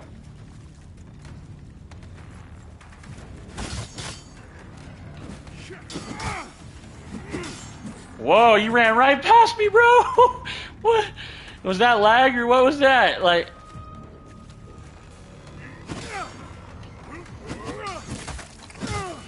Oh, damn. GG's, bruh. Good game. I don't know what that was. I don't know if that was lag or if you just weren't locked on or what. But that looked funny as fuck, though. Mad lag? Okay, that's what I figured. That's what I figured. That looks so fucking funny. Like, you literally, like, fucking beeline straight into the wall.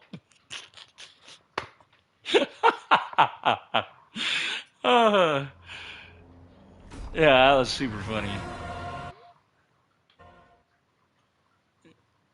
The best I can see them doing is increasing the player count back to 8 players or more, which would honestly be huge. Here's the problem. I don't see that happening because there's too much shit to render in with the open world setting of Elden Ring. Okay? I think, who was it? Somebody was doing some data farming and shit like that, or data scanning, or whatever the fuck you call it. I think Allied told me, like, just in the hills of the first step, there's like over like an absurd amount of like, what is it?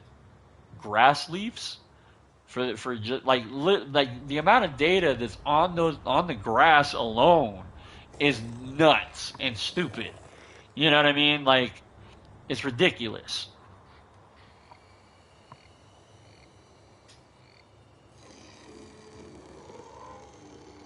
Crazy to me. Yeah, but I mean, you got to think about it. Like, trying to implement all that, what I just said, into the game and have the the amount of players on at the same time, like in one world, like, yeah, I don't know if they'll be able to fucking support that, which is why I think which is why they went the route that they did. Because they can't fucking, they already saw it as a technical issue. That's my guess, 100%. It's a crime that Radahn boss fight couldn't be an 8-player raid. That would have been sick.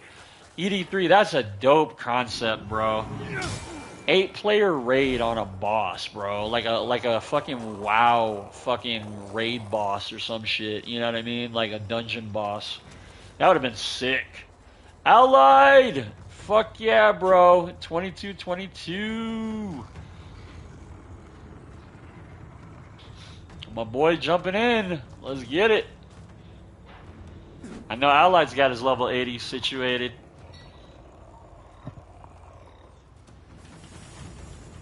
Oh, you got a new getup. What is that? Damaro's chest? Yeah. Alright, you ready?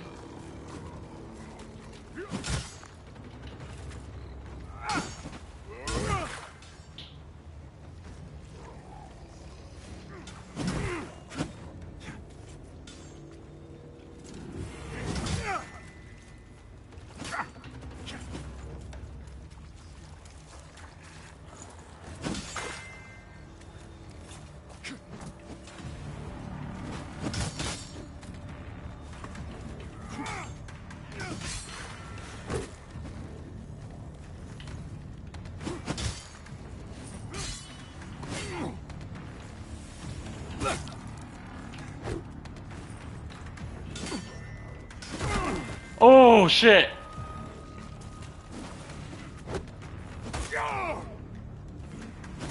Oh, nice. I wanted that posture break so bad, bro. I wanted to get that riposte on you so bad that I botched the fucking match because of it. Damn it. All right, second round.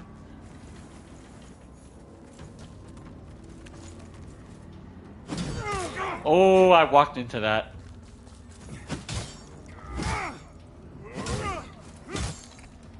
Oh, you did. Oh, hold up. Heal up, allied. Yeah, you had the fucking issue with the, yeah, you had the issue with the standing still bug. Go ahead, heal up. I saw that. Heal all the way up. Yep. Alright.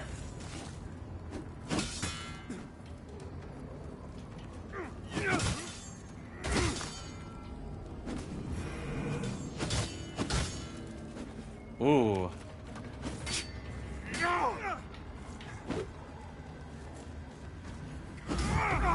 Ooh.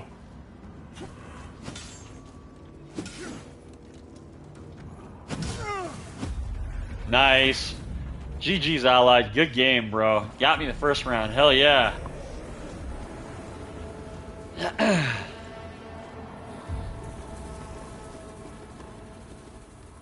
Miles over here getting Tizik.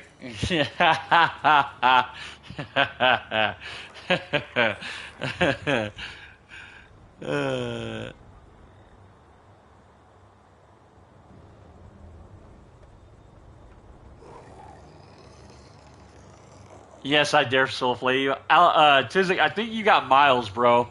You got Miles. Orient Saber is Miles.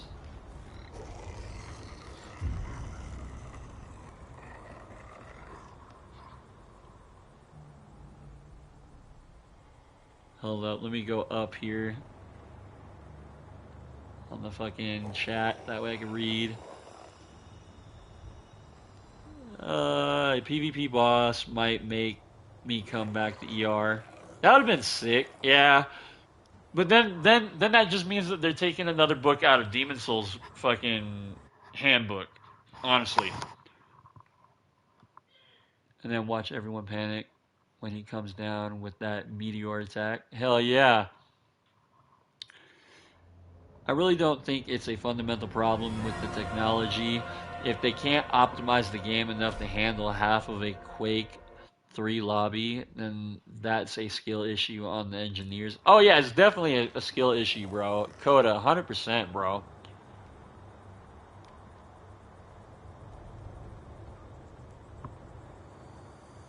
You're spamming spells like a scumbag?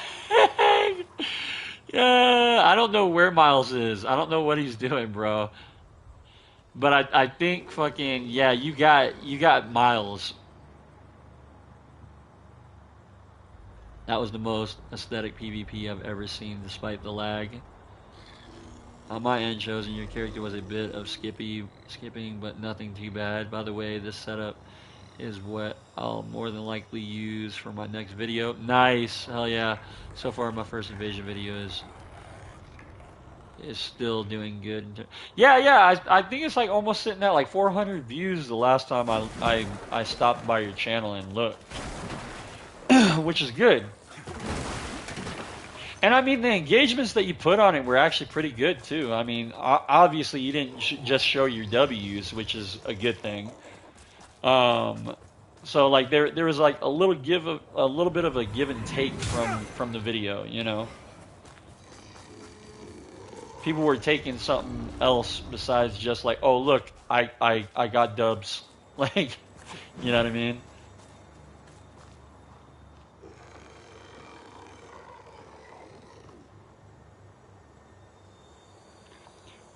No, yeah, I do agree with you on that, Coda, in terms of Demon Souls. Demon Souls is, bro, people sleep on Demon Souls, dog. Come on. Like, me and Luna were talking about it in my Discord earlier today while I was at work. And he's like, he puts it before DS2 and DS3. And I'm like, yes. In terms of, like, the feel, the atmosphere, everything. Like, the original, I like the original better than the remake. I think they did a good job on the remake. I don't think it's a bad remake. I just feel like it was different on the original Demon Souls on PS3, which it is. Um, Now, in terms of PvP, I would probably say DS2 is my top. After that, I would say Bloodborne, even though the netcode's bad and there's issues with Bloodborne being locked in at 30 frames.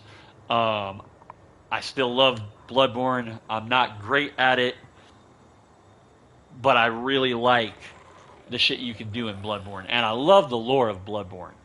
So I would say, in terms of like PvP, it will go for me. It goes DS2, Bloodborne, DS3,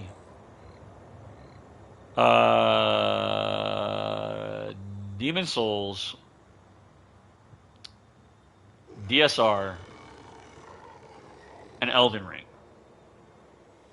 That's my list for PvP in order. Did I say Demon Souls? I think I did, right? I said it right after DS3. Yeah. Yeah. Demon Souls, then DSR, then Elden Ring. Yeah, okay.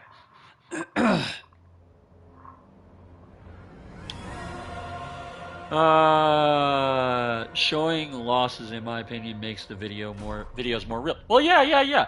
I mean, the thing is, though, especially on this game, like you're going to take L's, bro. Period. You're going to lose. Like it does not matter how good you are. It does not matter how sweaty you are. It does not matter what fucking build you go in with. You will still take L's on this game whenever it comes to the invasions, just because that's how the game is. It gives a false impression. No, you're right. But yeah, I'll see about focusing more on my YouTube and probably put down Twitch. As before, it's just in most cases don't have time. No, and I get where you're coming from with that, bro. I do.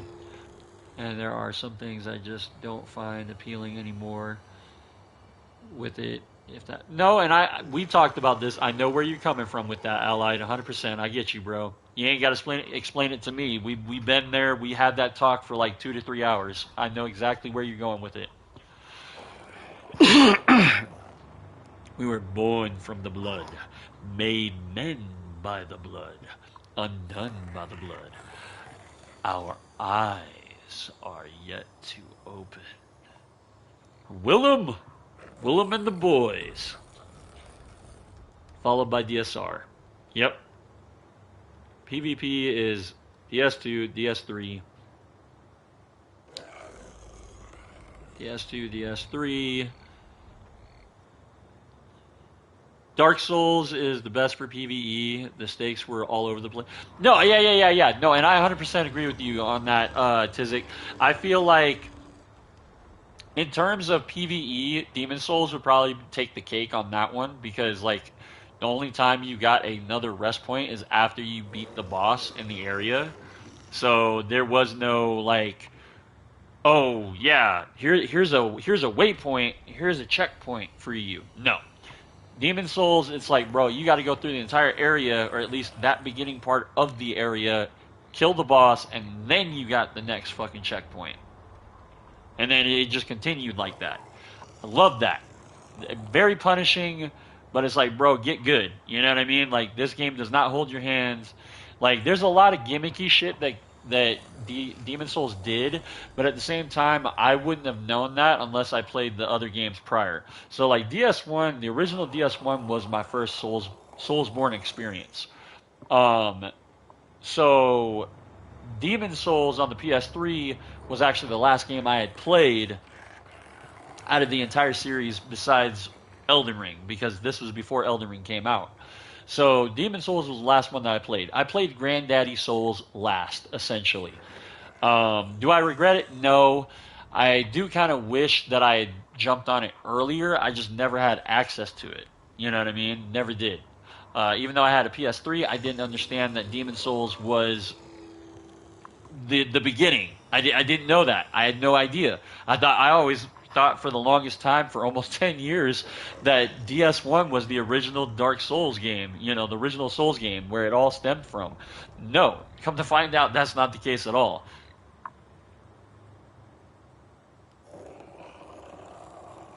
Fear the old blood. Absolutely. Even getting to the point where you win one invasion out of like 5 takes a lot of practice. Yeah, no, and it does, Coda. It does. The motherfuckers that live in these games forget what it's like to suck. LOL. And Demon Souls doing that is what encourages you to explore and get items you would have missed. Yes, 100%. And then 10 years later, we discover the original Souls. Right, I didn't even know anything about Kingsfield until, what was it, like a year or so ago, I heard about Kingsfield.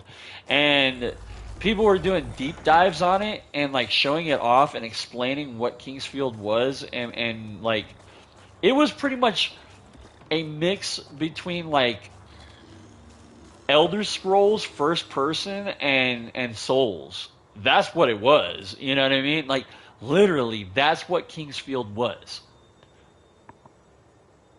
Which, if they properly did it, I don't see it being an issue if they revamped or brought back a brand new Kingsfield. Actually, I would enjoy it. I would definitely try it out. Obviously, there wouldn't be any PvP, and if there was PvP, it would be more like chivalry and shit like that. And I don't really care to play it like that. You know what I mean? All right, let's go, Allied. Yeah.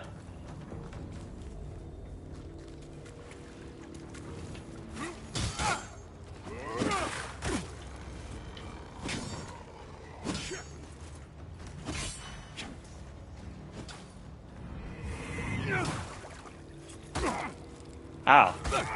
Ow. Oh, look at them parries.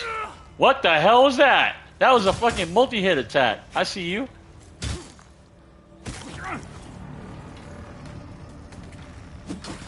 Uh-oh. Uh-oh. Oh.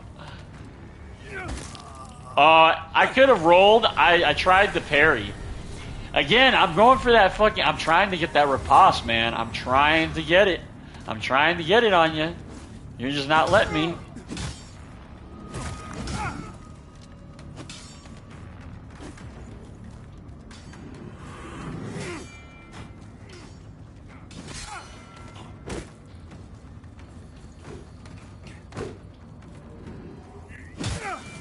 Oh, I know you tried to go for the parry. GG's, Allied. Good game, bro. I know you did. You walked right up with the shield out, too. You walked right up with it. I knew what you were going for. As soon as I saw blue, as soon as the Eye of Loesch fucking popped up, I was like, nope, release it. Bro, and they are useful though. Soulflays are useful because like even in a 1v1, I was using them like in my past streams to kind of pull people forward and kind of like set their entire rhythm off and apply pressure as they woke up. You know what I mean? Because if they don't scramble while I'm rushing them down, they could potentially take fucking damage. You know what I mean? They could get fucked up. So like Soulflays are good, but here's the problem too. Whenever you do a Soulflay, you also take some wither damage. Like, so wither damage is applied to you whenever you Soulflay anything. Doesn't matter what it is. Unless it's a regular stigma, you won't take any wither damage, but in terms of an enemy, whether it be an NPC or another player, you're taking a small amount of wither damage whenever you Soulflay somebody. To be honest, with Lords of the Fallen, I suck at PvP, but if it's DS3 or Elden Ring, post-nerf, Rivers of Blood, I'm pretty nice at it. Miles? Hey, bro, I will say this, Miles. It just takes time, bro.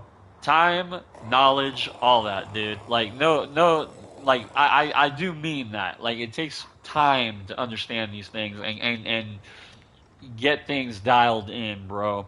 Also, there's a lot of mind games, especially whenever you're running into like better players, sweatier players. It doesn't matter which Soulsborne game it is. There's a lot of mind games that go into it as well. So a lot of times, like whenever I invade on, doesn't matter which game it is, sometimes I will underestimate the people that I invade, and I think they're not that great of a player. And then they do some stylish shit on me. They either do some stylish shit or they show to me that they understand the PvP or they at least know a certain amount whenever it comes to the PvP. So they're at least experienced in that regard. And I will lose because of it because I either play with my food or I underestimate my opponent.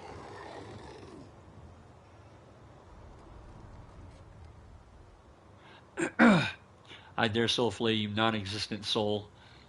I wish soul flays were more practical. I pull them into mines when I evade. That's awesome, Tizik. You talking about the snares? Fuck yeah, dude. That's amazing. That's so good, bro. That's so good. And that's so trolly too. That's so fucking funny. Hate this game because they just try to R1 and they don't utilize the tools they're given, such as the lamp. 100% allied. I know, bro. We talked about this. I know exactly. Yep, yep. The lamp is a legit piece of you. Yeah, it's a tool, bro. You're supposed to use it. That soul flay where I pull you in and got the hit. Yeah, exactly. But see, what I didn't know is I couldn't just block whenever you soul flayed me. So you can't hit me because I've got so much iframes on the ground whenever you soul flay, but I tried to block instead of roll out because I was trying to get the riposte on you because your posture gauge was extremely low. So I basically risked it. And then whenever we healed up and all that, and there was enough time in between us, there was enough time for us to go back to neutral. By the time we started engaging again, your posture gauge had filled back up.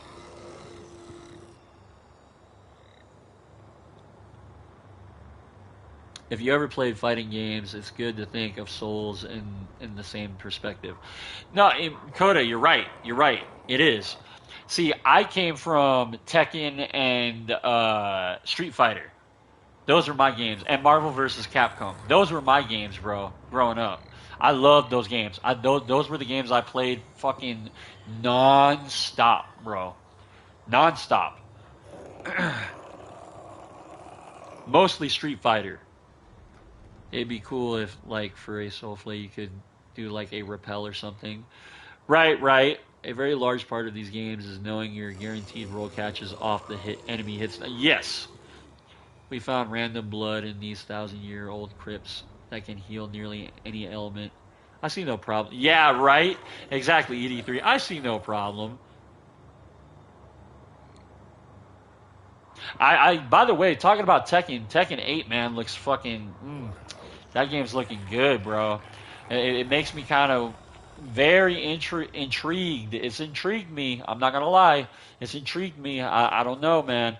I may pick that up. I'm not 100% sure yet, but I may pick it up if it goes on sale. Your boy getting back into some Tekken after like fucking like almost a decade.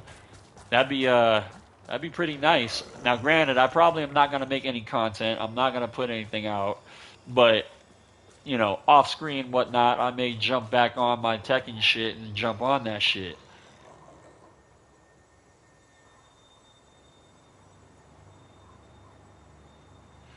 No, and that's the reason why I didn't pick up Street Fighter 6, Tizik, because there's a casual catered fucking mega combo fucking mode that is garbage. That I immediately saw that and I was like, what the fuck is that? I'm like, you could pull off a fucking 4 to 8 hit combo by just hitting like four fucking buttons on Street Fighter? What? What? Like, fuck that, dude. Nah. I immediately like removed Street Fighter 6 from my wish list because of that. I'm not joking either. Like, I legit did. I saw that and was like, no, fuck that. Street Fight, like, put it this way: fighting games and even these games are not meant for everybody. They're not. They're skill based. They're meant to invest time in for people who are willing to invest the time in them and get good at them and understand things and figure shit out and dissect the game and things like that. That's what these games are meant for dedicated players. Not everybody.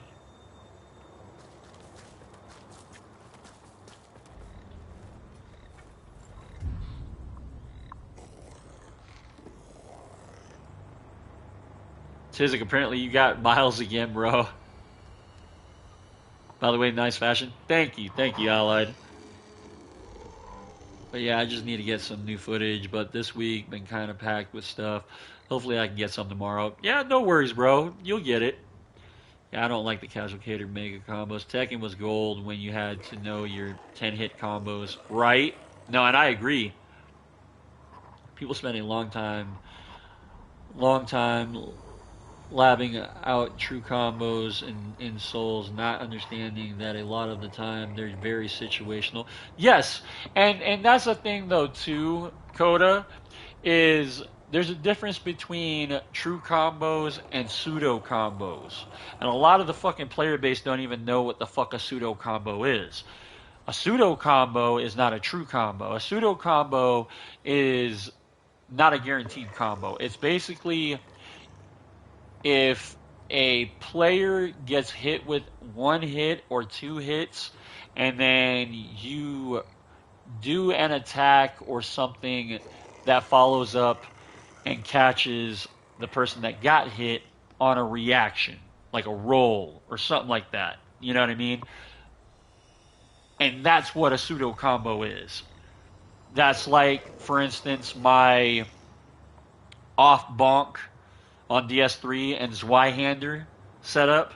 So off bonk in the left hand, of course, and then Zweihander in the right.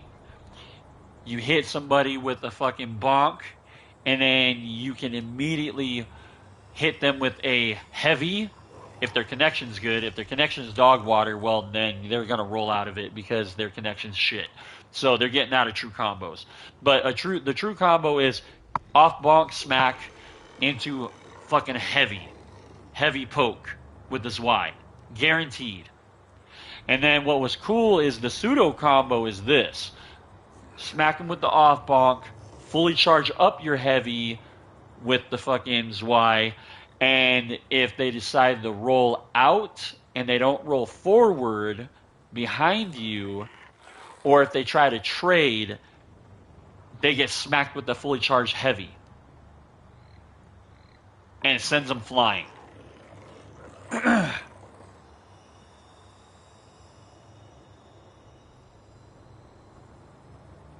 I appreciate that. I spent a lot of time on that. And, like, that was me just fooling around with different shit. And honestly, that video, I wish it did better than what it did. It did. It's done all right in terms of views and things like that. But there was people that I gave that info to that were using it in the community and that never gave me fucking credit. And I was so pissed. I was so pissed. Because they're using my setup that I told them about, or they watched my video, and and these are other content creators, streamers, by the way. And they never gave me either a shout out or mentioned like, hey, this is my boy's setup or what. Nothing. So yeah, I was not too fucking happy about that.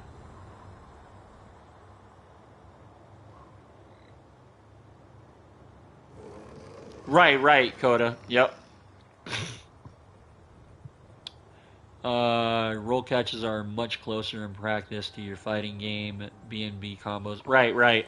At least with the fighting games like Mortal Kombat, Tekken, and Soulsborne, it isn't centered to casual. It isn't. Yeah, exactly. No, and you're right about that, Miles. Yeah, 100%. It's not centered to casuals. It's not meant to be for everybody. You know what I mean? Like the games I mentioned, the fighting games, Soulsborne games, these are for people that are willing to invest time to understand how the game works and the functions of the game, along with the mechanics. You know, they've spent time learning the mechanics, understanding the mechanics, um, trying to see what they can do with all the mechanics at their disposal. You know what I'm saying? Like, for real.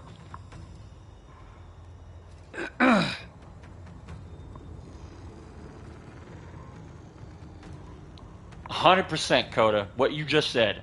Yep, because you're trying to cater to everyone and nobody and yes, people may play it, but they're only going to play it for so long because the skill ceiling's too fucking low or the learning curve just is not there and it's not worth the time investment. You know what I mean? And and we can point the finger at Elden Ring on that. Just saying. Look, the Vestige himself. I love this fucking setup, by the way. This whole getup is fucking dope. Love it. Aesthetically. Alright, Tizik. Let's go, bruh.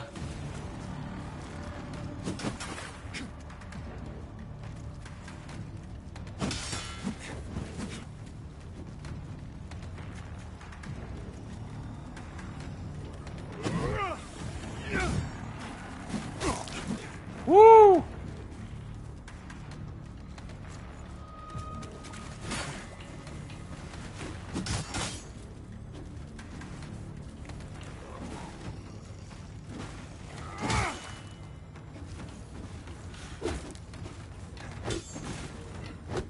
I think you're experiencing lag. Go ahead, heal up, Tizik. Fuck. Heal up, bruh.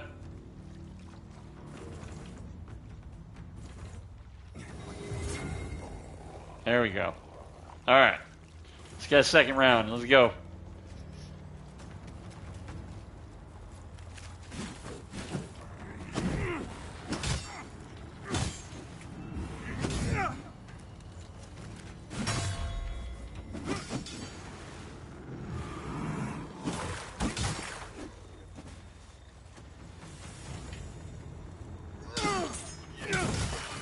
Oh, I got you with the bait, with the multi-hit attack of the two-hand. GG's, bro. Good game.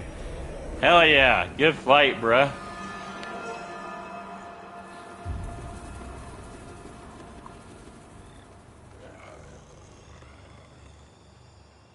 No, Allied, that, what Tizik is rocking, that's the skull that you get from the Putrid Mother's Covenant, by the way. It's right next to Malhu. You got to give it a shit ton of plucked eyeballs. I think it's like 500 or some shit like that.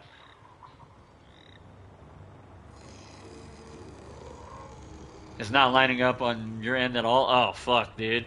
I'm sorry. I'm sorry that you're experiencing some fucking lag, bro.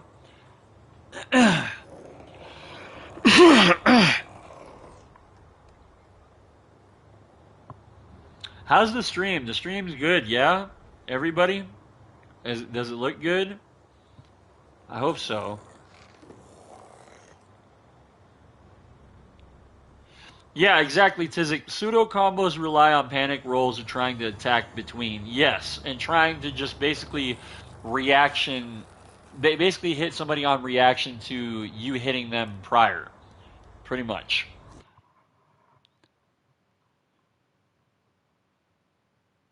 It's amazing how the smaller creators dig deeper and find great stuff, yet most think uh, they uploading a VOD with no cuts is considered good informational content.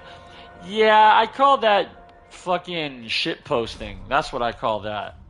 Like, to each their own if you want to do that, but like, unless you're a quote unquote god to your player at something, or you're doing something that nobody else can do, that's not going to work for you, like, as a channel or content creator. You know what I mean? I mean, granted, I ain't got to say this to you, Allied, but I'm just saying, I'm just speaking it out loud. You know what I mean?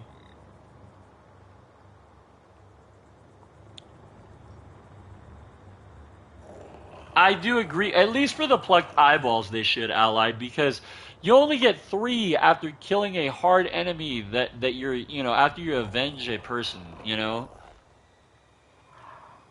Some guy. Oh yeah. The drip. Oh dude, the drip in this game. Mm, fucking nothing can compete. Nothing can compete, bro. Nothing comes close, dog. Looks good to me. Stream's still good. Looks good to me. Killhut 702 Outdoor Adventures, welcome in. Hope you're having a blessed day. Saw I was subscribed, so I had to come show some love. I appreciate the love. I appreciate the support. I don't know if you like Lords of the Fallen or not, but that's what we're playing here tonight, or today, depending on what your time zone is. I appreciate you stopping by and hanging out and saying what's up. The best pseudo combos will also get them if they try to attack you. Yes. So they're not just forced to roll, but also to time their shit individual. And that timed roll will get caught by an R2, for example, or maybe a weapon R. Yes, exactly, Coda. The General Angstrom setup is just peak. Oh, I love General Angstrom's like whole setup. His armor, all that looks just fucking dope, dude. With the off-bonk setup, if you predict their delay roll, you can just run in their face and blend it. Oh, I know. Trust me, Coda, I know. Hey, I appreciate that, Kill Hut. Hell yeah, bro. 702, is that Vegas? You from Vegas by chance? Only reason because I'm asking is because I'm from Vegas. I don't live there no more, but yeah.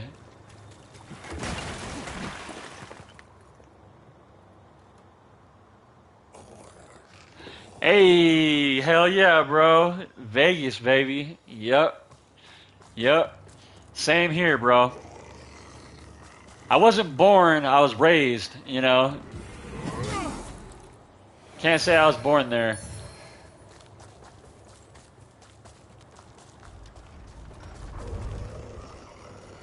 Yeah, nice, hell yeah. I like all content. The support is what. Yo, I appreciate that, dude. It really does. It really does help, though, man. It really does. And it's like I try to put. The thing is though, if you guys are not aware of this, and this is not to sound like, oh, pity me or whatever. No. But I'm just giving you guys a heads up right now. I don't make money off of none of this stuff that I do. All this is my spare time, and this is like my time and effort being focused into these videos and these streams and things like that. So like, I'm not really getting much benefit out of it. You know what I mean? A lot of people think or have this like assumption that content creators get a bunch of money. No, the only time you get a bunch of money or a good fucking financial gain or anything like that is whenever, I mean, literally on YouTube, unless you're pulling in like anywhere from, I would say, 20 to even 40,000 views a video or up. That's the only time you're getting good money. You know what I mean? Like, you're not getting good money otherwise.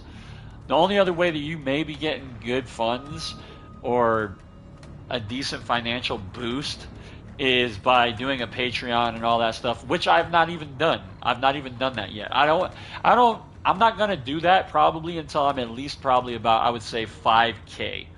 5K subs, then I will start doing Patreon. I will start, implementing things like that. Otherwise, before that, I'm not going to. I'm not going to bother. I don't see a reason to, you know what I mean? But I will say this, I like what I do. I like making videos. I like putting out the content. I like putting out information. I like doing these kind of things. I like interacting with you guys, man, especially in the comment section and my chat right now. I like interacting with you guys. I like hearing what you guys got to say. I like hearing your input. All that, man. Give me just a sec here, Tizik. I'm sorry. I'm reading chat. What happens in Vegas stays in Vegas. That is not true. That is not true. I was born and raised. Didn't least Didn't leave till 3 years ago. Gotcha.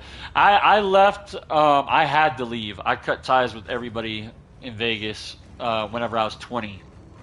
I had, or no, I take that back. 24.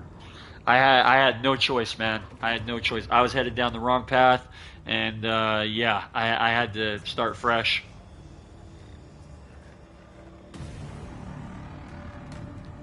Not sure. I'm glad I got out of Vegas before it changed. Yeah, I've heard bad things recently about Vegas, honestly.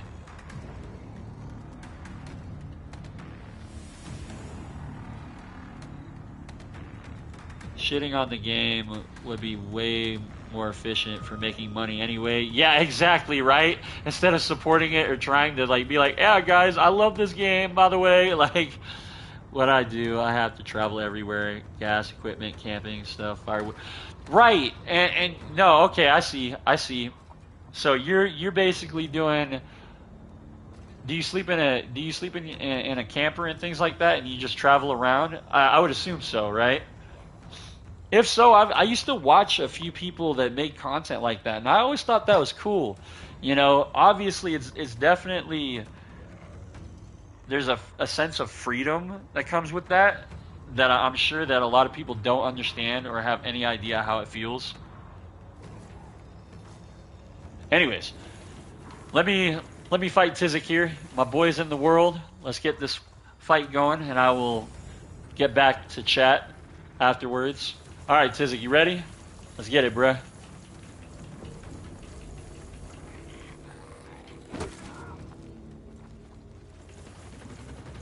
Pick up the controller. Pick up the controller. Tizik probably went to go smoke again, or make dinner, or walk the dog. One of those. I would assume one of those.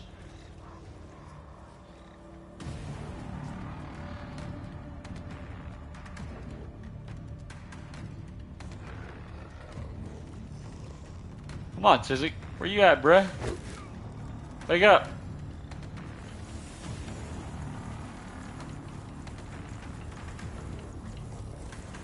Tizik.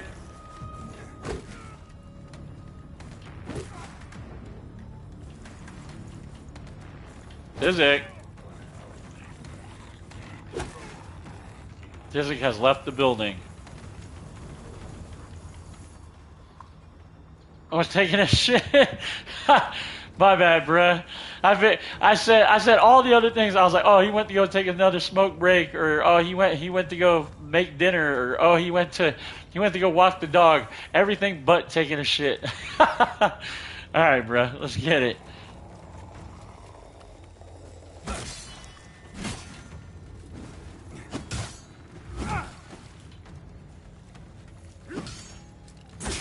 Ow. Oh shit, you're stuck in a corner. Get out of there. Get out of that. Nope. Nope.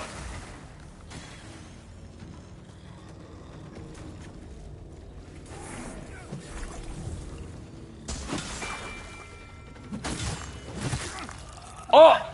No! No way! Wow! I got robbed. I was like, oh, that second hit's coming down. It's going to flatten him. It's going to kill him. Nope, it didn't. Damn. I shouldn't have traded. Instead, I got popped.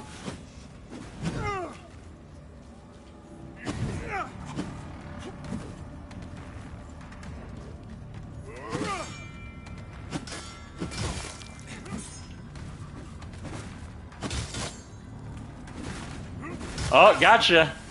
Ooh. Almost.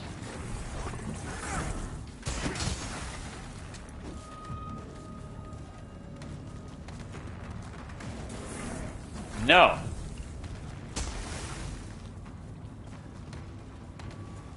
Stop it! All these damn projectiles.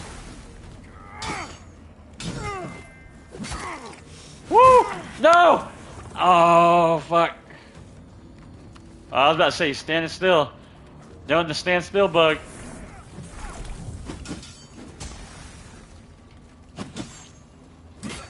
No. Oh! fuck! Out of nowhere, I get blindsided by the projectile. Fuck. GG's Tizik, good fight, bruh.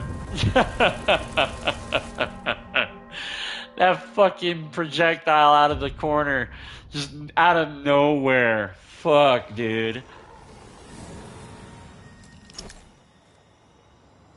Alright, let's go back to the chat here. Vegas starting to look like it did in Fallout, LOL.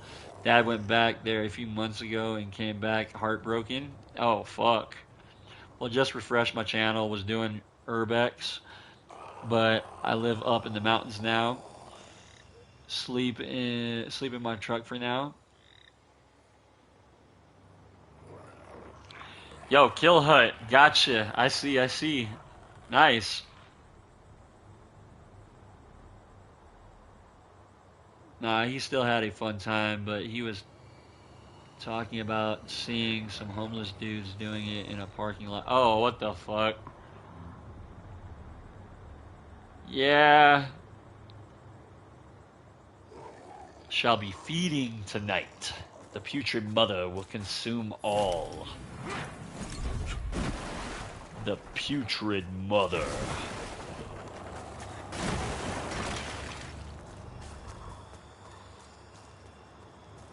Big Mama hungry. She hungry. Oh, that's right. I need to fucking exit out of the game real quick. Go back to the main menu. Log back in.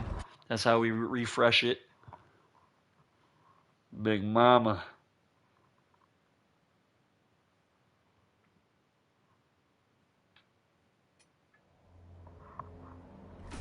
Log in.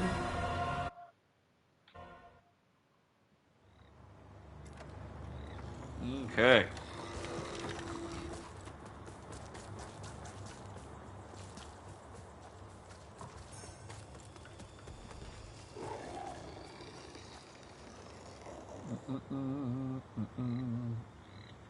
Checking my phone right now, chat.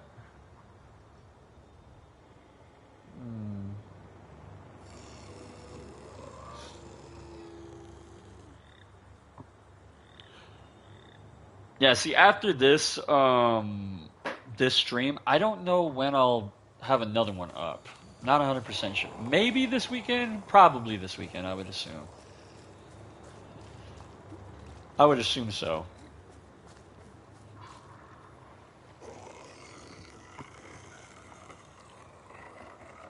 Still think they could rework Adir's fight. The idea I gave, it's, let's say, phase 2 on his in the game, and phase 2 has it to where Adir is manifesting in a small human form and uses his... Yeah. No, and I agree. I agree with that. I did not like the fact that it was like a glorified Deacons of the Deep boss fight. And all it is a DPS check. That's all Adir's boss fight is. It's a DPS check. It's for you to do as much damage within the time period that you're given. You know what I mean? And if you don't meet that fucking requirement or do that much damage to him within that time limit, then you just instantly die. It's game over. You know what I mean? And that's how the boss fight functions. Is it gimmicky? Absolutely. Is it new? No. Does it have does it take inspiration from something else? Absolutely.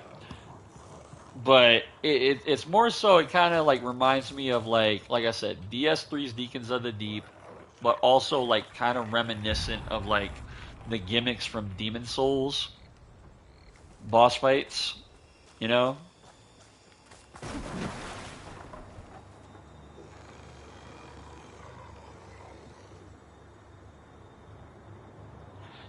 Yeah, I do think they need to rework Adir's boss fight big time. Yes, I agree with that. Because it was super underwhelming. Maybe once they get more things up to speed, we could submit tickets for suggestions. Not sure if they do that, but shot to reach out. Last time I played a game looking like this was Elden Ring. Haven't gamed for a while. Yeah, this is Lords of the Fallen. So this is a Souls-like. And if you liked Elden Ring, and as long as you're willing to adapt and understand this game's mechanics and things like that, this game is actually really good. I recommend it to anybody. I like it, of course. Otherwise, I wouldn't be playing it. Um, a lot of people are very biased towards the game because it's kind of competition in terms of Elden Ring. And of course, the fan base that are fans of Elden Ring are going to bash this. I knew that was going to happen from the start. But if you're not the type of player that, is like basically riding FromSoft's dick and you just want to have another game that's cool and looks fun and all that, and you want to try to invest some time in it, definitely would say give this game a try. And not to mention it's crossplay. That means it doesn't matter. So no, I'm on PlayStation, but you can be on PC or Xbox. It does not matter. You can literally connect with anybody on any platform because it's crossplay. As long as you allow crossplay on your settings. To be fair, he is supposed to be able to one-shot the PC lore-wise. An avatar of a deer or something would work though. No, and I agree, some guy, because yes, lore-wise, it does make sense that the player character just gets obliterated. You know what I mean? That should be a thing. You should get obliterated by a deer because a deer is a god. And a deer was like apparently the first god, was actually the one that was leading humanity and guiding humanity and things like that until humanity turned on him.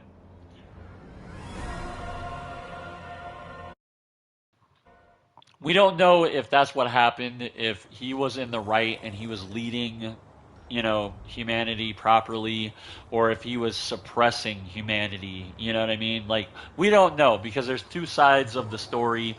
And basically, what I thought was cool is like, it's kind of like up to you as the player to decide how you feel. And basically, it's up to you to decide which side that you're on or that you're going to take.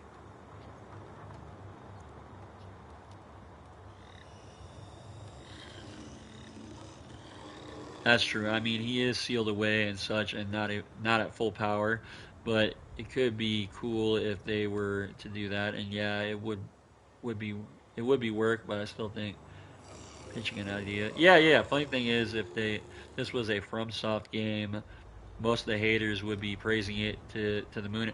No, and that's the funny part. I remember I was critiquing DS3 back in the day, years ago. This was like 6, 7 years ago. I was critiquing it, and I was saying it's the easiest fucking game out of the Soulsborne series. Now, granted, yes, I do love DS3. I like DS3, but even I know that DS3 at the time was the most casual catered game out of the series, and I call a spade a spade.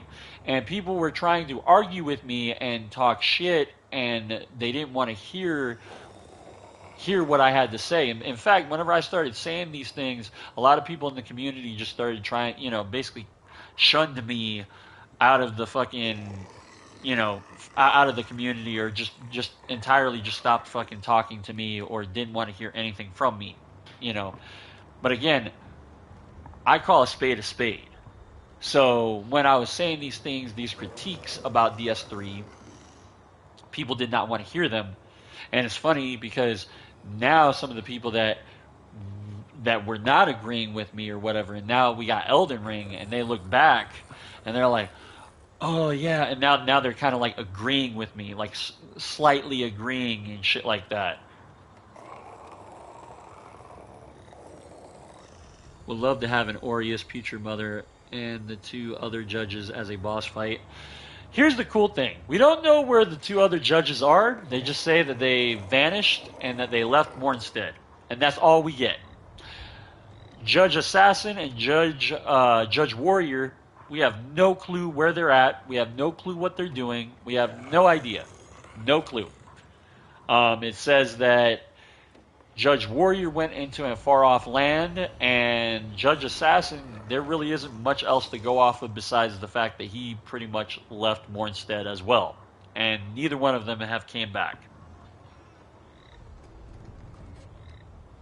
Aureus, I was super surprised that we never run into Aureus or understand what Aureus is or where his following came from. You know what I mean? There's not much in terms of Aureus's lore. I mean, there's a lot from the followers' perspective, but as like Aureus himself, we don't know much about. We know a lot about Adir. A lot about Adir. Adir's past rule, he just wouldn't elaborate on it, lol. It's far from clear what he was, that he was the evil tyrant he's painted to be. Would love to know more, so we'll see. Hell yeah, some guy. Yeah, no, and I agree. I kind of think figuring out ways to not lower down the NPCs to the player's level is cool. Yeah, no, and I agree with that, Coda. DS2ism. People don't realize the ways that DS3 is easy. Yes, exactly. They don't. Because a lot of them, like, they started off on DS3. DS3 was their first game that they played. Now we have Elden Ring, so there's a lot of people that, you know, came on whenever Elden Ring came around. So there's that now. And the same people will play Dark Souls 2 and complain about unresponsive controls or the game feeling slow, slop. Yeah, exactly. They're not adapting. They're not trying. They're trying to play it like it's DS3, or they're trying to play it like it's Elden Ring. Same thing with this game. 100%. People are trying to play this game like it's Elden Ring. This is not Elden Ring. You know what I mean? Kaslo from the first game is likely one of those two.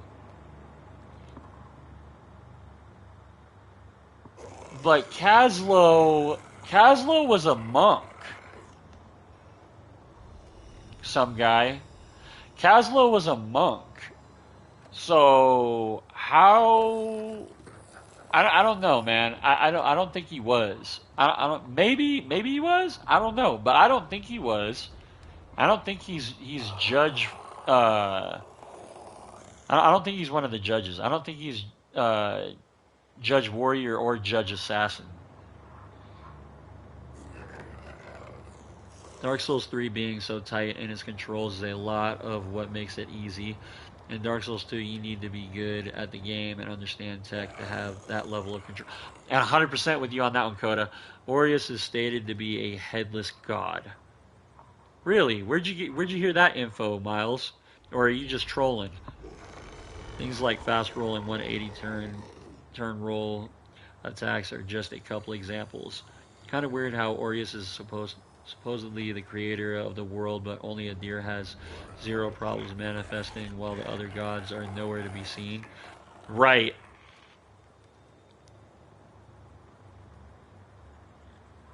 The true judge.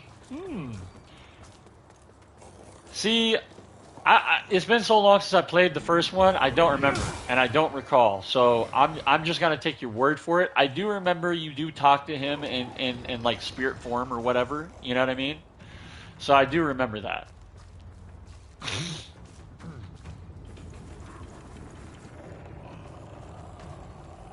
Miles, you're in here. You're in there like swimwear, bruh.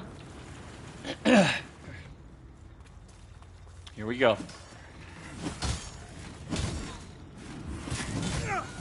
Oh, the fully charged heavy. GG's, Miles. Good game.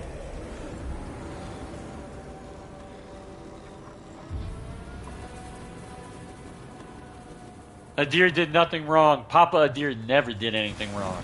Never. He never did anything wrong. Papa Adir was leading us. He is the light. He is the way.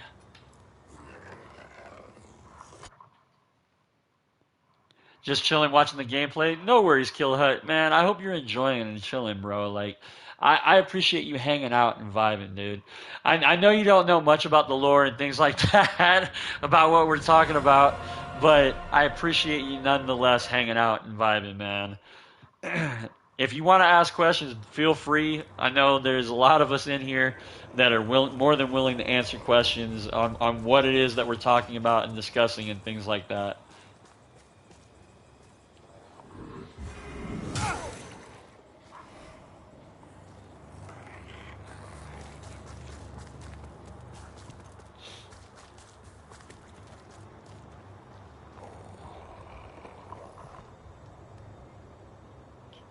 Yeah, I appreciate it, dude. I appreciate it for real.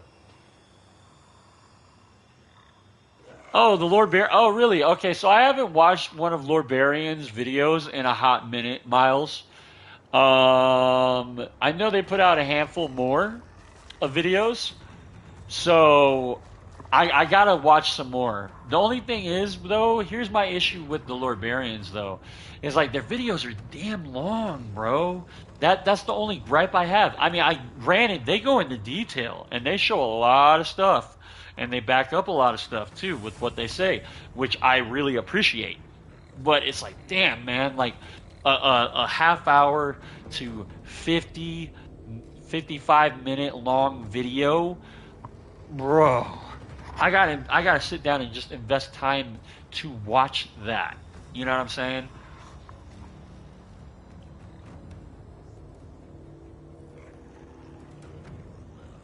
He could be bullshitting though. Oh, okay, gotcha, gotcha. That's true, some guy. Yeah, no, you're right, bro. All right, let's get it, Allied.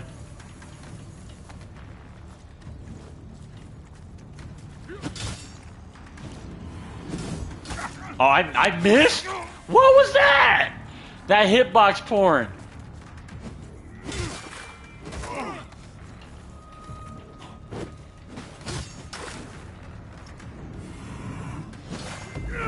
Oh. Oh, the fucking wake up. That fully charged heavy was timed.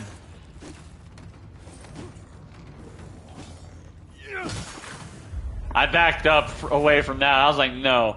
GG's Allied. Good shit, bro. Yo, that wake up, that heavy wake up, that was timed extremely well. Not only did you position me properly because you pulled me and I landed right at your feet, and then you instantly started charging that fully charged heavy. That instantly roll caught me. So that's duly noted. If I land at your feet, I see you doing a fully charged heavy, or anybody doing a fully charged heavy for that matter, I'm rolling past them, not away from them. So that right there is something that I got to remember and take into account right there.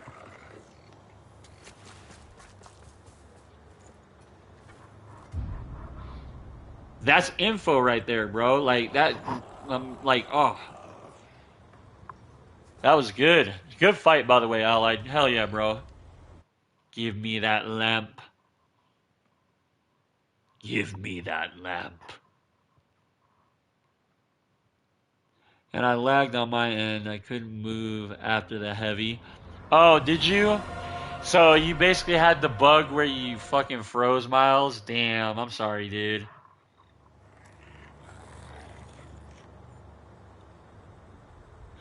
Oh, okay, okay, okay. Okay.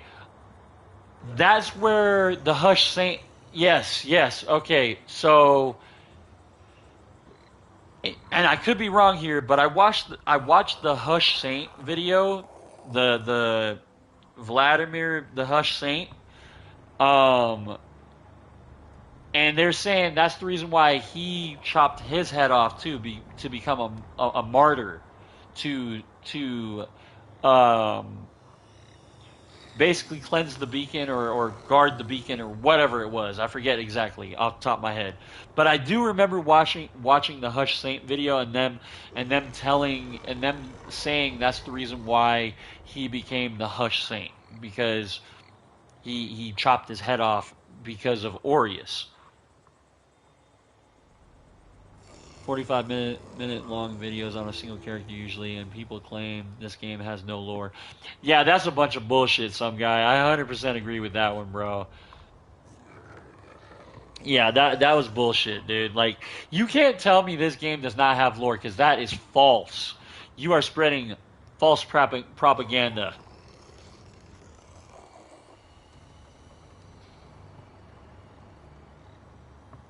I asked them. I requested a video for them to do a Dama Rose video early on. Yo, so hell, what's good, bro? Welcome in. Hope you're having a blessed day. How you been, bro? Hope you've been good. Hope you've been well. I know I haven't seen you in a hot minute. I haven't heard from you. Hope you've been all right.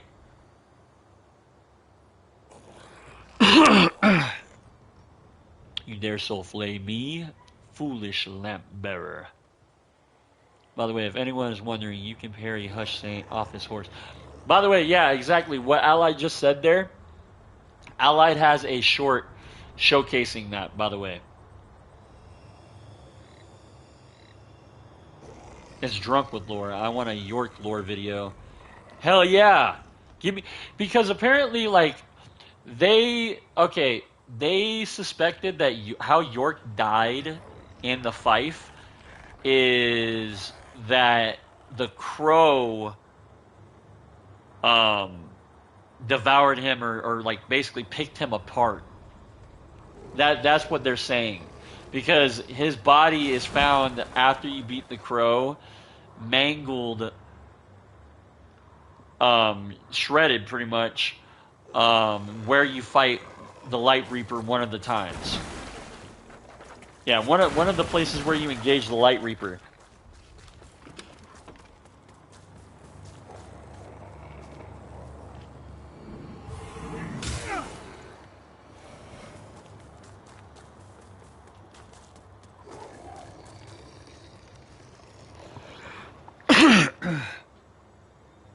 Man, it's been a while. Great to catch a stream. Didn't know you didn't stream on. I do stream on Twitch, so hell, I do.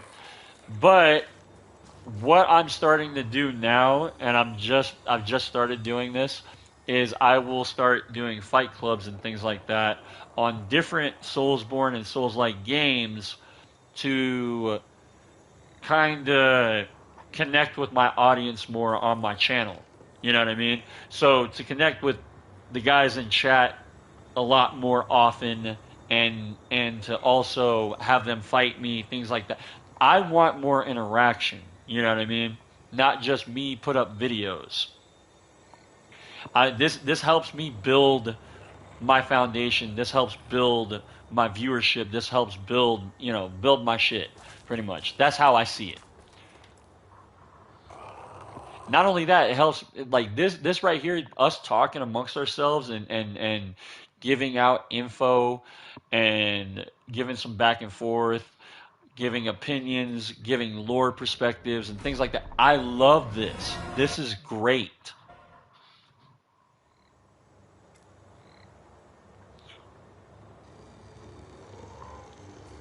Oh, bro. Okay, had a rocky launch, so hell. Like you said, they've been updating it like crazy, and they just keep continuing to fucking make the game better, bro. Not joking. Like, if you were to get it now, I highly recommend that you get it now. If you can get it on sale, fuck, dude, that's even better. It's crossplay, meaning it doesn't matter what console or platform you jump on, dog. You will be able to invade. You will be able to connect with somebody. And if you wanted to, you could even partake in the fight club that I'm hosting right now. So, I don't know, man. Like, it's got pros and cons. I'm not saying this game's perfect by no means, but it's a night and day experience than what it was on launch.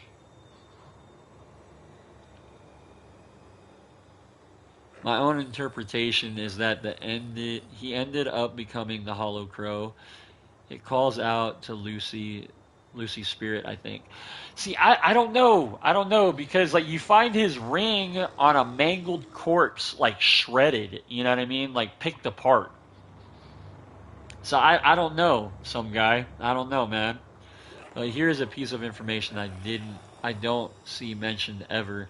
But Adir did not ever contact the Queen of Mornstead, unlike what she thought. She was talking to the putrid mother. Really? Huh. That's interesting. Drifting into Mornstead, that axe was soon joined by the Umbral Lamp, and Marco skill with both made him a force to be reckoned with. No wonder the Scarlet Reaper has that eye. Yeah, Marco the Axe was a fucking he was a Dark Crusader that was a basically he went mad because of the Putrid Mother, essentially going into Umbral too many damn times. That's pretty much what it boils down to. And a lot of the I wouldn't say a lot, but a handful of the past vestiges, the past fucking Dark Crusaders that fell before you came along as the player, uh, actually succumbed to madness from going into Umbral so many damn times. For instance, what is it? Paladin Isaac's brother. I forget what his name is, but or I think Isaac is his brother's name. I don't know. Either way, the dude that basically you got the lamp from, his brother went mad and strayed from the crusade. And he went mad because he had went into Umbral so many damn times.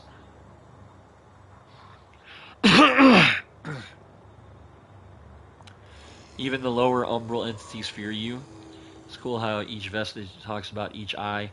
Oh yeah, I love it. I love the fact that each vestige has lore, bro. It needs to have a return to Mornstead event like DS2. Absolutely, Tizik. I think Harkin is the one of the few who managed to stay sane enough. Even Byron's wife had gone mad. Yeah.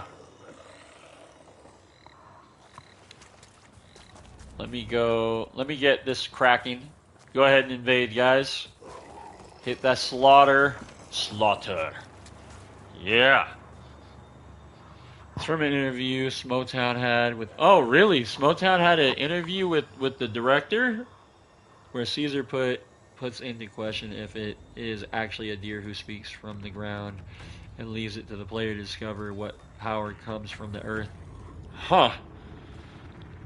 The way I think Harkin puts it is that you don't get better per se with that lamp. You instead just learn to live with it. Yes, exactly, Allied. You do. Yes. Now, since we've been to the mines and we see the reason Skyrest Bridge was built, we know for sure who speaks from the ground. Right. The Putrid Mother. Until her embrace. Look, this vestige right here. This is another vestige right here. I'm about to fight a vestige. Let's get it, Tizik.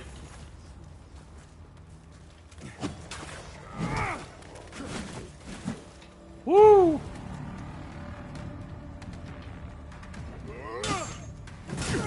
Oh, he actually knocked me out of it. That's a surprise. That's a fucking surprise.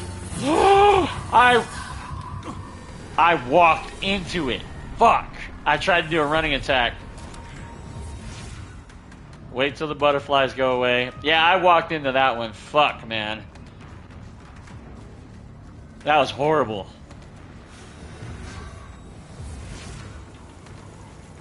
Good shit. Good shit.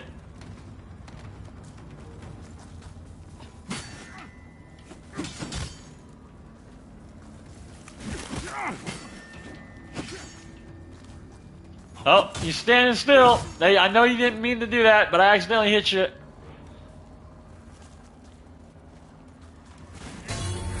Oh, you can parry it. You can parry. Oh, that's confirmed. That is confirmed. Oh, shit. GG's, Tizik. Hell yeah, bro. I was wondering if you could parry that one. I would assume because I parried the Judgment and Punishment and Judgment hammers on the last stream that I did. It was either the last stream or the stream before last, whenever Tizik brought those out, and I parried the special attack on those. So it is confirmed you can parry the Horn Skull's special attack. Wow, that is sick.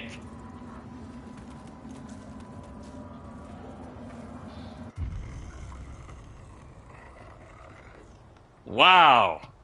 Yeah, and by the way, guys, this game just it doesn't have depth. Go back and play Elden Ring. Just play Elden Ring. Wow. Good fight, Tizik. Bro, I did not expect that one bit, but I gambled it and I'm so glad. So glad I did.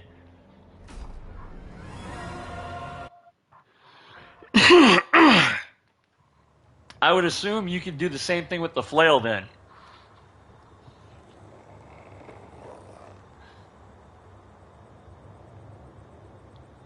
Now, damn. Damn.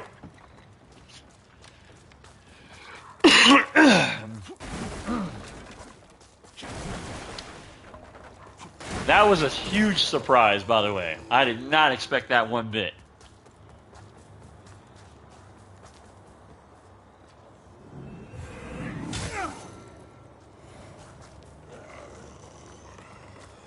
Oh, man. Tizik, the run back. Whew. That was a that was a damn good fight, man. Whew.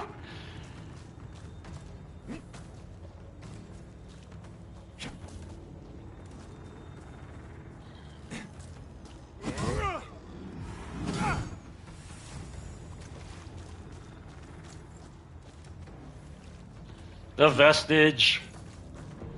I love the concept that you fucking did for that setup too, and the color is great. That I would imagine that is Sellsword. It's either Sellsword or it's one of the ones from the Putrid Mother shop. I would assume, right? All right, you can tell me after we get done with the fight.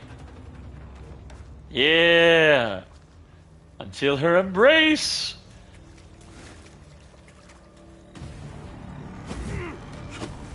Oh.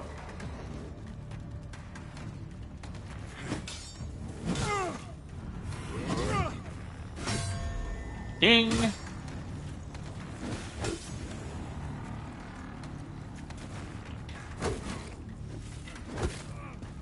Oh.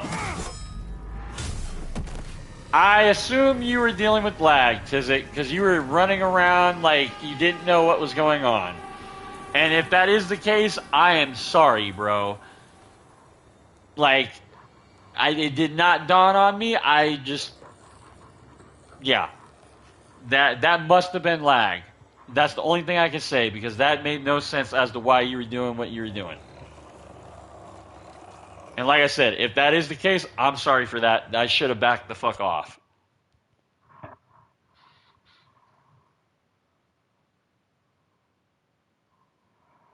Gummy lag.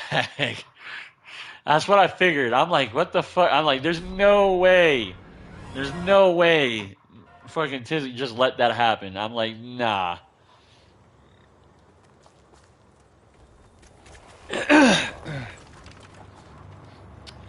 Those swords are you're using like hella cool, man. Oh, these are like, okay, put it this way. These are swords that nobody ever uses. By the way, so hell. These are swords that nobody uses.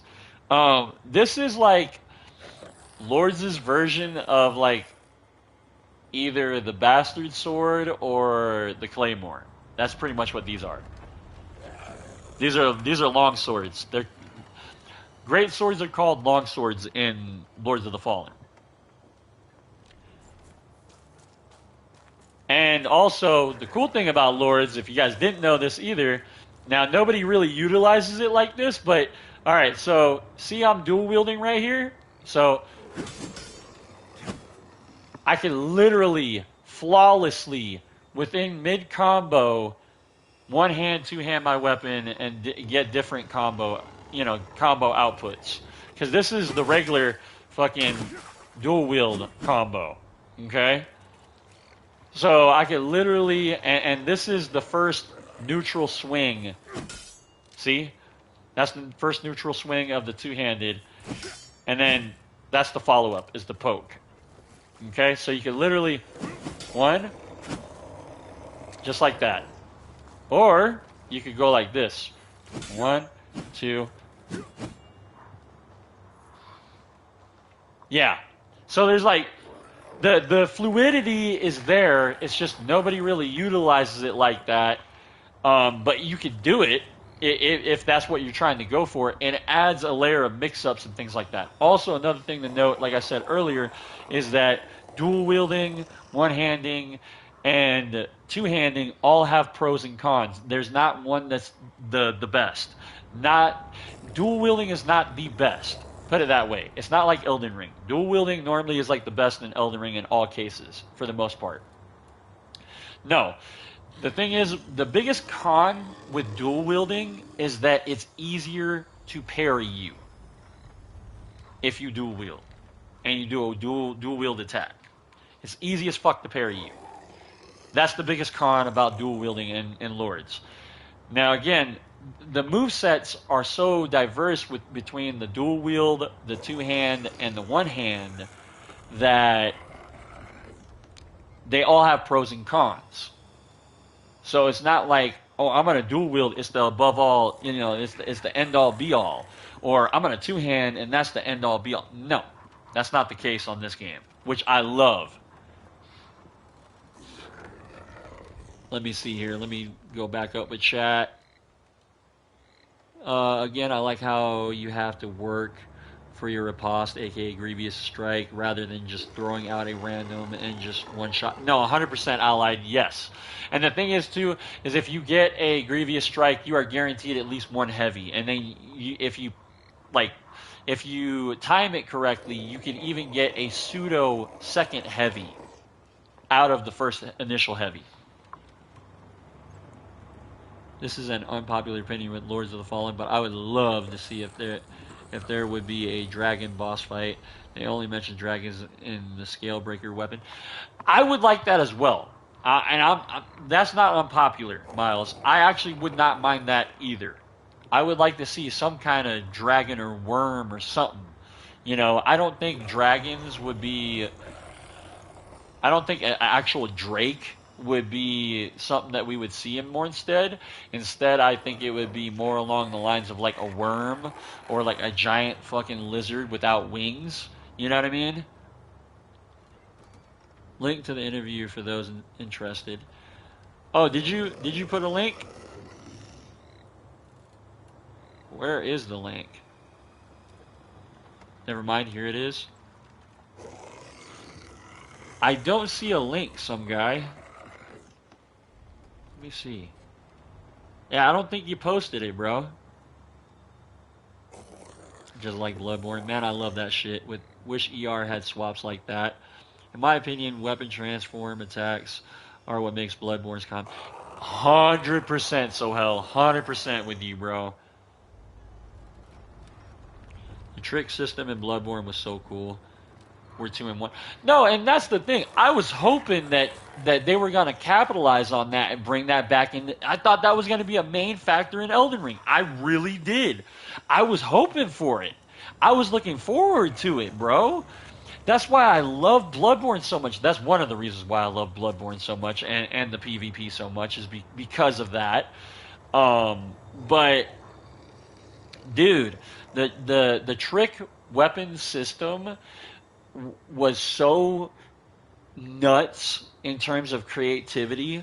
I can't get enough of it. When I first initially picked up Bloodborne, or whenever I saw even footage about Bloodborne, I'm like, wait, you mean to tell me there's a designated button that you can transform this weapon and you get a whole new moveset?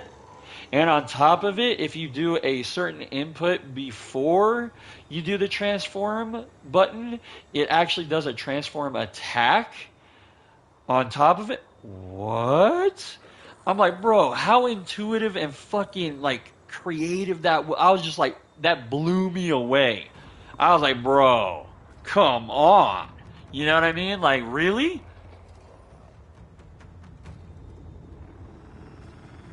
Just waiting for the per damn build.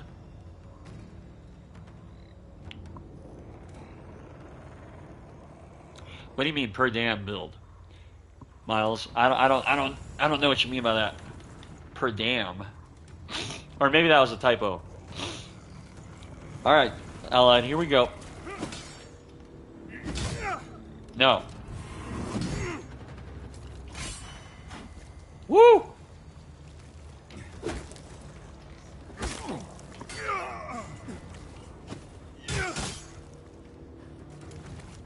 No. Come here. All right. GG's, bruh. Good game. Yeah, you see me being that aggressive, by the way, you should know something's up. Just an FYI. If you see me being that aggressive and I'm getting all up in your face, especially if you see me whiff a kick, you might want to back off. I mean, that's just a heads up for future reference for anybody who's fighting me. Because that means that you're more than likely that your posture gauge is extremely low, and I'm trying to get that repost, bro. And I can't throw a lump hammer at your face, so I'm going to kick you and I'm going to get it. You know what I mean? But yo, GG's Allied. Hell yeah, good fight, bro.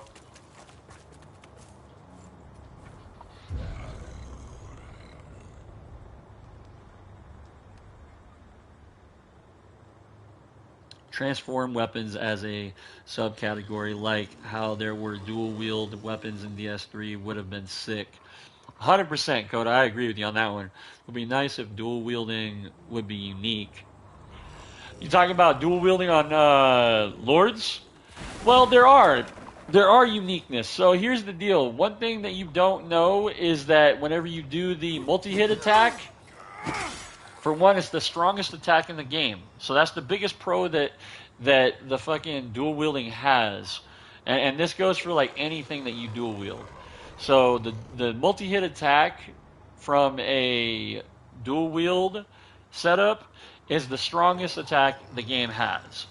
And it's not the initial startup. So that initial sweep is not where all the damage is. It's the second hit. That's where all the damage is. Also, the second hit has the highest amount of poise frames or hyper armor frames. You know, and I've figured that out early on that is the case and that is a thing. So again, like I was saying earlier about like the different like dual wielding the different ways to wield a weapon. There's pros and cons. So again, the biggest con about dual wielding is that it's easy as fuck to parry you because there's more hits, coming at you, more attacks coming at you. Means that there's more chances to parry you and bring down your posture gauge. Now, like I said, the pro is that the multi-hit attack does the most amount of damage and has the biggest fucking hyper armor frames in the game when you do that. At least on the second attack. Sacrificing a traditional weapon art and probably damage for that variety. Right. No, I agree, Coda. Is this town like the main duel arena? I've seen multiple videos PvPing here too. I don't know. No, I don't think there's very many people that do like Fight Club PvEs. There's not very many people that do shit like that. So hell, this is the beginning area of the game.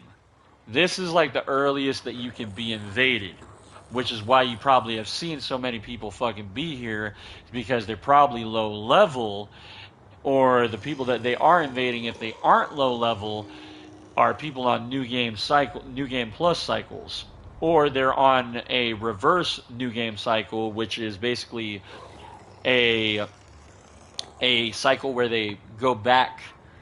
They revert the entire save and start fresh. They keep all their stuff from the prior adventure, but they restart with the same level, same gear, all that shit, and it helps to pretty much get things that you missed on your first playthrough.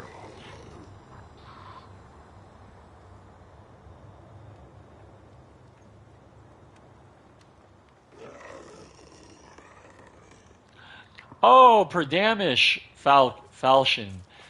See, I didn't even know that there was a falchion named that. I knew about the Resh Messiah, Masai or Masa, Masa, Resh Masa. And that is, yes, I do plan on making a dedicated build that's like a judge warrior follower. Like, yeah, I do plan on using that. At least, at least maybe two handing the Resh Masa or something like that, or maybe dual wielding. I'm not 100% sure yet. We'll see. But this particular build, I'm very much enjoying, and this is pretty much my old Mornstead General. That's what I'm gonna call him. Old Mornstead General build. He has a mix of upper or Calrath Guardsman for the helm, Mornstead Infantry armor, Sovereign Protector gauntlets and leggings. Also, if you guys don't know who the Sovereign Protectors are or what their lore is, it's pretty much a dedicated knights that were basically a sect of the Mornstead army that strictly protected the royal family because there was a assassination attempt that happened. Apparently, at least that's what the armor says.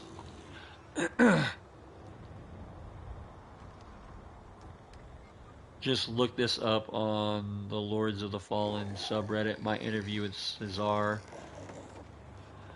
and that's from Smotown, by the way. Some guy, Smotown did that interview. I'm gonna have to check that out, bro. I'm gonna have to check that fucking. I'm gonna have to check that video out. There's a lot of videos I still need to check out, and I want to look up and see what's good.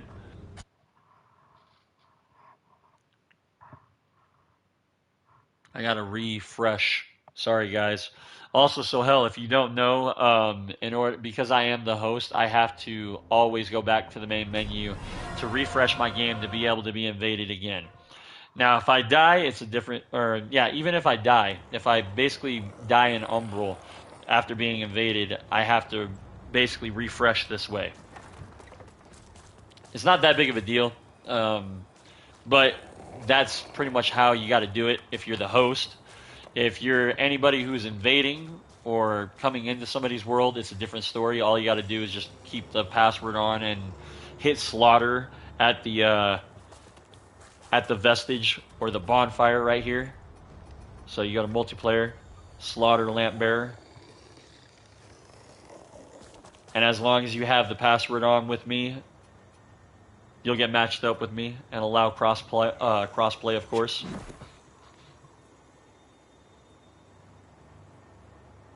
Prior to the release too. Oh, okay, okay, gotcha. All right, I see," said the blind man.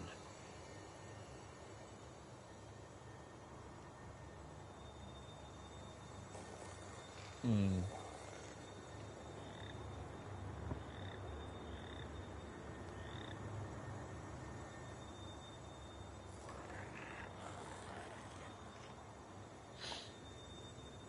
Sorry, I am looking at my notifications on my phone.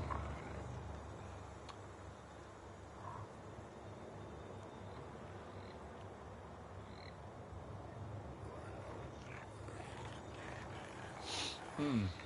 Okay. No, because how the system works is literally you put in the password, bruh, and because the player limit is limited to, you can only okay. Put it this way: the player limit is three. All right. And I think the whole reason why the player limit is three, for one, because the devs have never done anything like this in the past. The last Lords of the Fallen game didn't even have multiplayer. So this was like extremely ambitious for them. Not to mention it's cross-play. So that means all platforms can access this game and play with one another as long as they have password matchmaking or cross-play on. So what tends to happen is you will normally invade solos solos or duos as an invader. Um, Duos, I will say this, I'm kind of glad they didn't go the route of like three, because dealing with two people is already a handful and enough of a pain in the ass as is as a red. So I don't, now it would be cool if you could get three, or even like a 2v2 or 3v2 scenario, kind of like DS3. But again, this is not FromSoft. These are different devs. They're doing things differently, which is fine. But there's no reason to have a soapstone sign. You know what I mean? Because you got the password matchmaking, and then you got the function at the bonfire.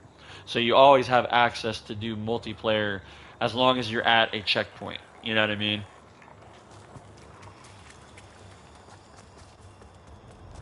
Also, the stamina system is very reminiscent of Bloodborne. It's very forgiving. Unless you're using big heavy ass weapons, and then it's not so forgiving, and then you actually do need to invest some points into endurance. As a host, you can summon one NPC and one real player, but the NPC will only show up in a boss fight. Yeah. No, you're right about that, Allied. Yes. Yeah, and there is no NPC going through the game with you either. There is no hand-holding bullshit like that. The only time NPCs come into play is whenever they're helping you with a boss. That is it.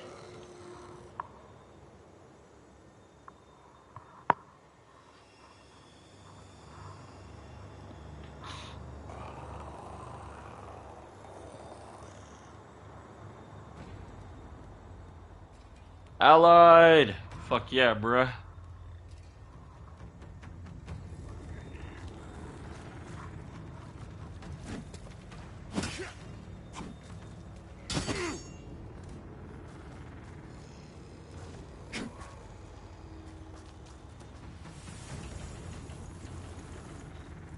Alright, let's get it.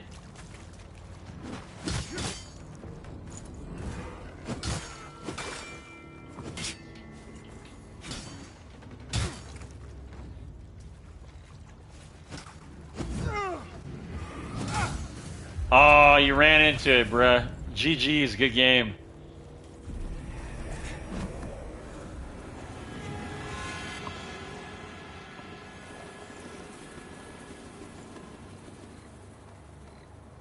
Are you still in my world? Oh, you were there for a second.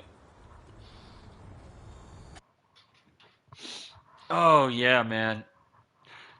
I'm loving it, man. Like, you guys are all awesome. Thank you guys so much for hanging out and vibing and also participating. You know, again, doing this stuff helps me, you know, for one, it helps me practice, right? For two, it helps me understand certain things and try different things. And also, I don't know.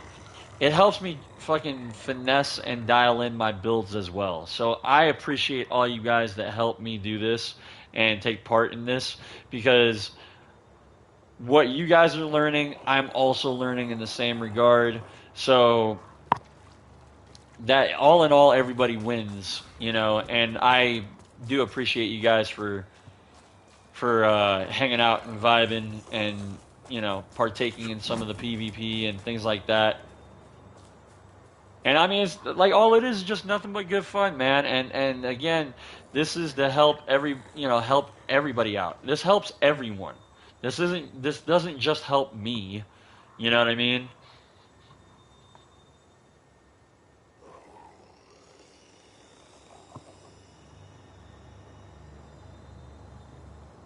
Given form by the lamp. That's why a deer's ending is the best.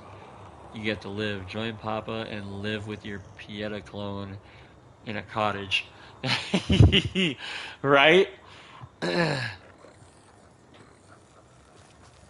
Join Papa Adir. He's the way. Papa Adir never did anything wrong. He is the one. He's the one you should always choose and praise. Now, here's the cool thing. The lore with the Crafter, or AKA Sparky, okay? In the first game, he said there's few continuities among the realms, but the Putrid Mother is one of them. So that means there's more than just the Putrid Mother that's out there in different realms and different like universes and shit like that of this game's universe, which is dope. I think that's sick, and I feel like if they capitalize on that, they can do a lot. It also, you know, really brings a lot of like questions and what ifs, you know, to the table, which is sick. My boy Tizik is way ahead of the curve. Right, exactly. No, you're right, dude.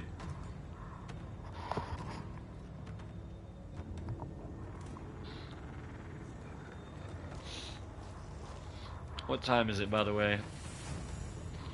I think I'll do a handful more fights, and then we'll call it good. I've been streaming for over 3 hours now. What's up, bruh? Let's get a handful more. I'd say probably about maybe like 5 more. Alright, let's get it, Tizik. Yeah.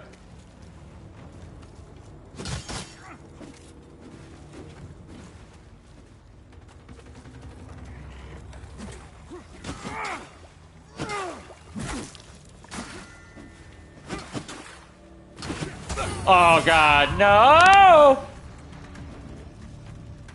Get that shit out of here.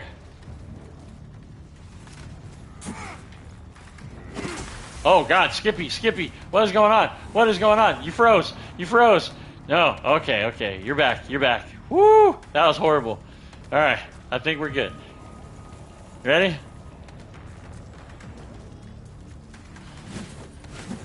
Woo!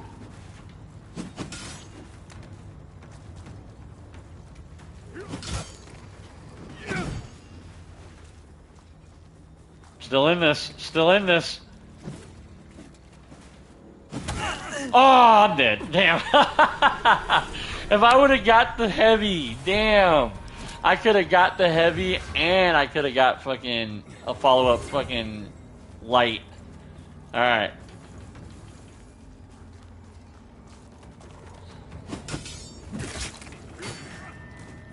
Fuck, I keep running into that. Oh shit. I thought you were gonna back off, but nope. Good shit, Tizik. Hell yeah, bro. Papa Adir. Rah! I'm looking forward to that comprehensive video. I think a lot of tools go unused in the game that would make experience for the majority of players way more enjoyable. Well, yeah, I mean, okay, so me and my mods and the people I talk to personally off streams, we talk about this quite a bit. A lot of the times what I see the biggest issue is with this game, or just Soulsborne games in general, is people get given information, right? The game tells you, you know, how to play the game and what to utilize. But a lot of it comes down to player error. Meaning they don't utilize everything to their advantage, or they forget, or they don't remember, or whatever. They don't utilize everything. That's the problem. And that's the reason why they have such a hard time, and that's the reason why they're like, oh, this game sucks, this game's trash, or whatever, blah, blah, or I'm having such a hard time, I need help. That's majority of what it is. Honestly. From a lot of the shit that I've seen. And a lot of it comes down to, as well, is like people don't want to take the time to understand or learn the game or learn shit in general. They just want they want things to be easy. They want things to fucking be productive right now. And it's like, sorry, you don't get to skip the learning curve. These games have learning curves to them. It's not like you pick up Call of Duty and it's like every other Call of Duty game. That's not the case. You know what I mean? It's not that casual catered. It's not that easy. There is some effort and some learning that you got to do on your own part as the player.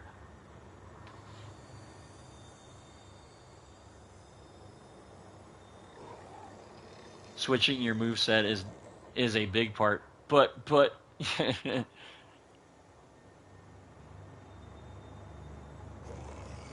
yeah, exactly. That's what it is.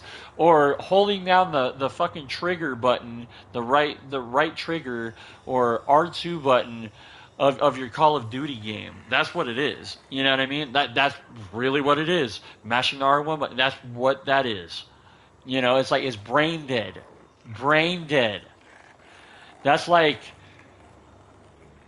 that's like playing For Honor and using Griffin.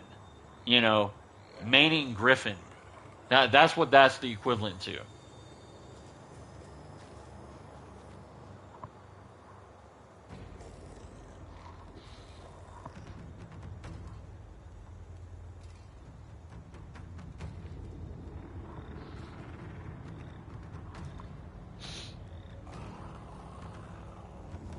All right, Allied.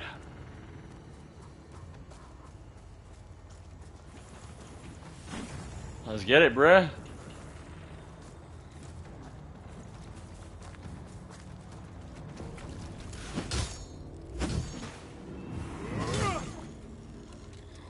Oh, you're stuck. Yeah, I saw that. That's the reason why I didn't attack. I was like, okay. Oh, you got caught. GG's Allied. Good game, bro. Good fight.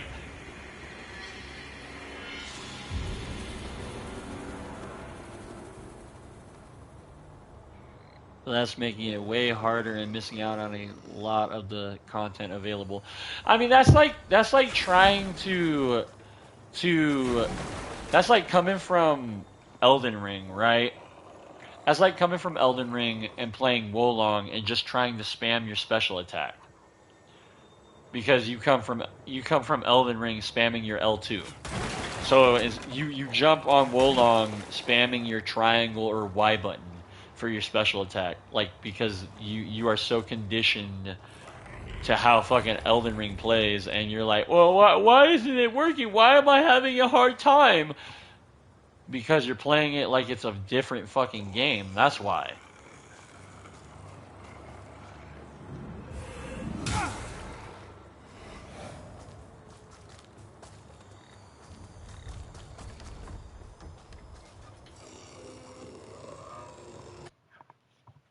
Yeah, like in terms of Wolong, you can't just like spam your special attack or whatever. No, you have to build up your fucking your spirit gauge, get it in blue before you can even do your special attack, your proper special attack that has hyper armor and shit like that, and does a shit ton of damage and all that.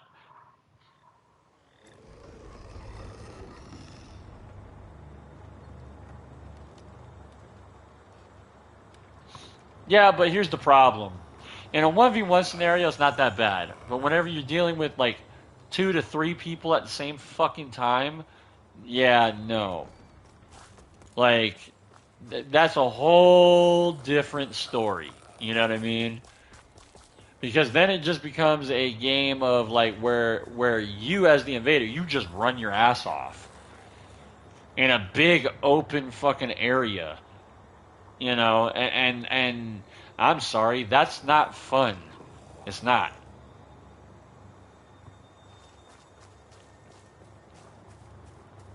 Like whoever thinks that's fun, being a red doing that shit and every day repeatedly doing that shit, I kind of feel sorry for you if you like that because I'm sorry, I come from the older Soulsborne games and even Souls likes where you got to put in way more effort and thought process than whenever it comes to invading on Elden Ring. Like, oh my god.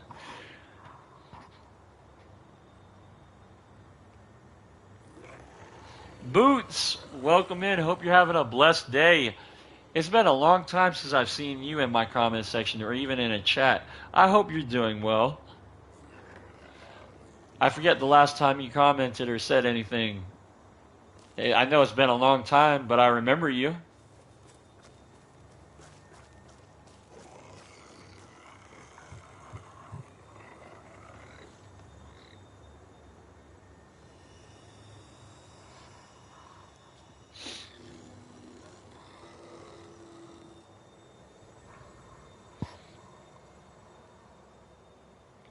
Yeah, hey, no worries. I appreciate stopping by and lurking and whatnot. Lurking's fine.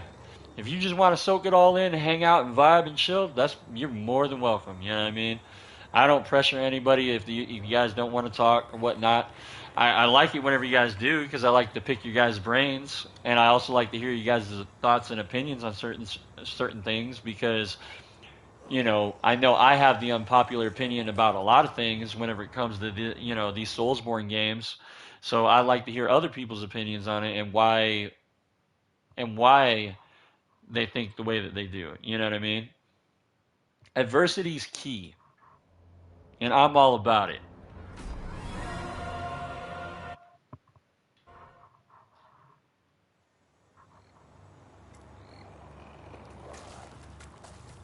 That's the reason why I play so many damn Soulsborne Souls-like games with invasions and PvP in them.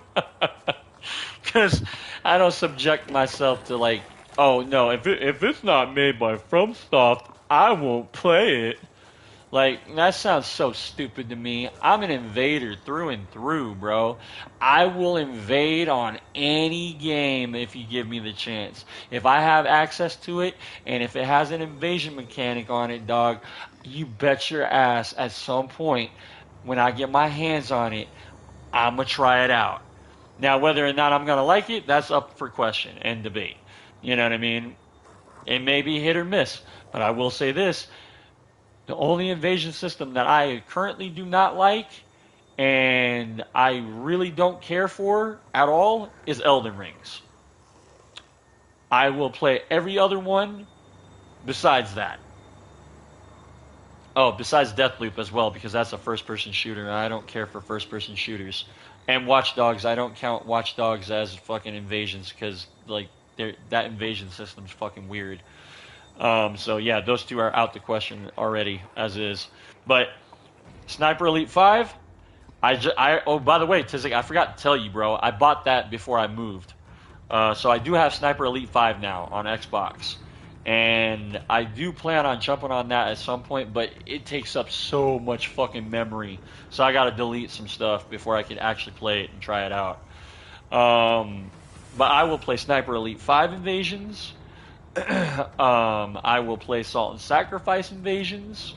I will play Wolong Invasions, Lords of the Fallen Invasions, and all the other Soulsborne games invasions, Demon Souls, Bloodborne, DS2, DSR, DS3, all before I even try to play Elden Ring's fucking Invasions.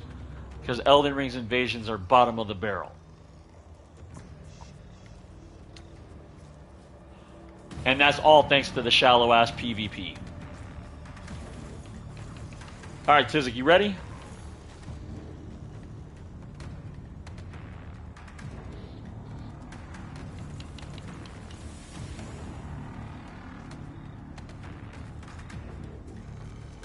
G9 has to like it. Yeah, G9 and Stilovsky has to like it. Yeah, those guys are the ones, they have to like it.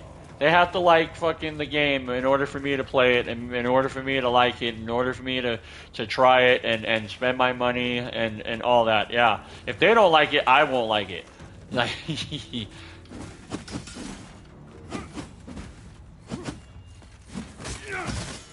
ooh, that was a good trade on my part. I was wondering, I was like, when are you gonna come in? I was like,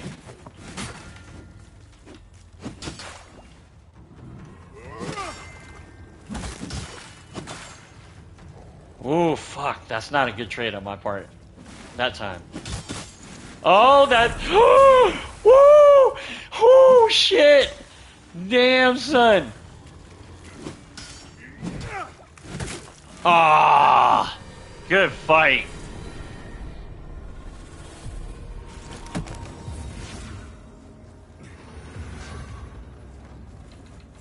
Good shit, Tizik.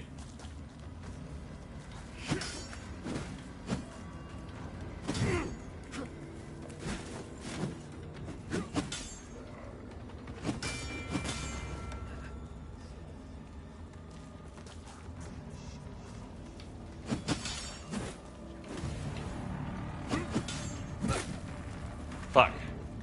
That was bad timing on my part. Ooh, caught you on that one.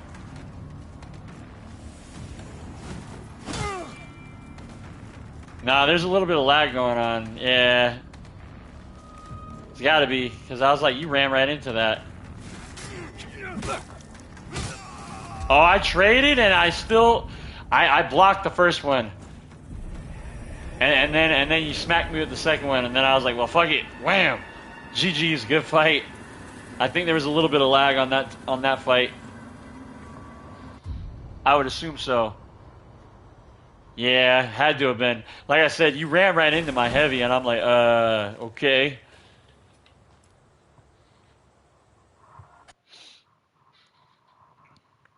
People who FromSoft People who FromSoft only probably the same dudes who think they're too good for the store brand cereal.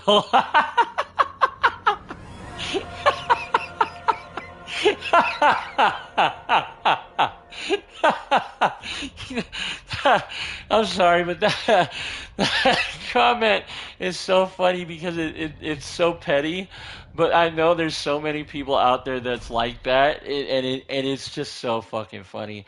I find that so funny and like very stupid and petty. Like it just that's funny. The invasion mechanic in general is always great. Elden Ring would be worthless if the only PvP was arena.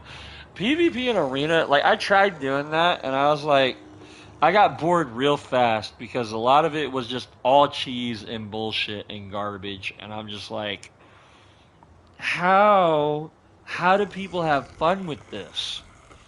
Like seriously. And then it's even worse because in DS3's heyday, you didn't have to worry about a sweaty fucking passive ass fucking player for the most part. Only ones that fucking played like that were the real sweats.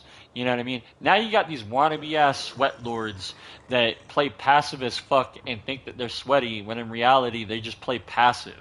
You know what I mean? It's like, bro, you're not sweaty because you run from me. You know what I mean? Like, for real. I prefer my PvP with. Yes, absolutely, Coda. Being Miyazaki only is the next step. If he isn't involved in every aspect of the game, I ain't playing it. Yeah, exactly. No, and that's their thought process, which is why it doesn't surprise me because that's where the treatment of DS2 came into play. That's why a lot of people shun DS2 or used to shun DS2. A lot more people are starting to come around to it, which is so funny because you had the memes of like DS2 bad game. And what's funny is that they see those stupid memes of like DS2 bad, and then you get the posts on forums and shit like that, and groups and things, and they're like, everybody told me DS2 was a bad game. I was lied to. No, you were the meme. That's the funny part. You actually were the meme. Like, like, when you read those memes, little did you know you were the meme. That's the funny part.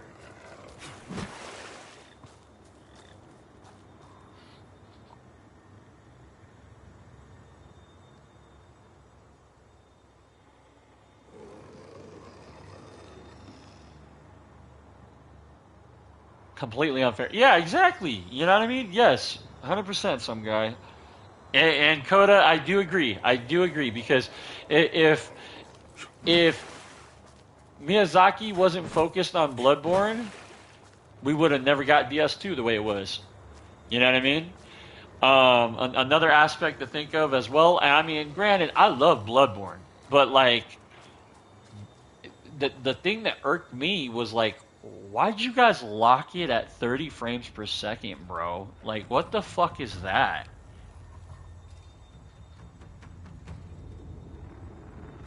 Yeah, poison swamps.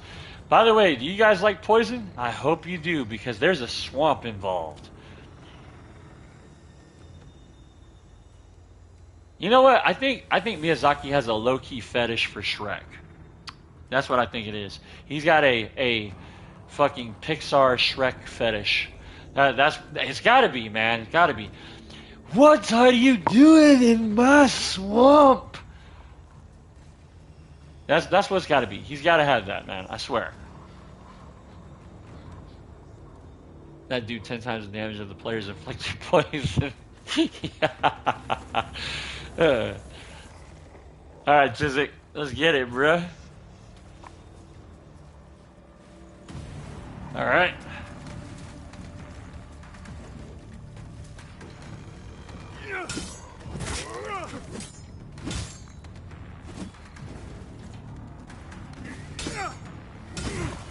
Oh! Ding.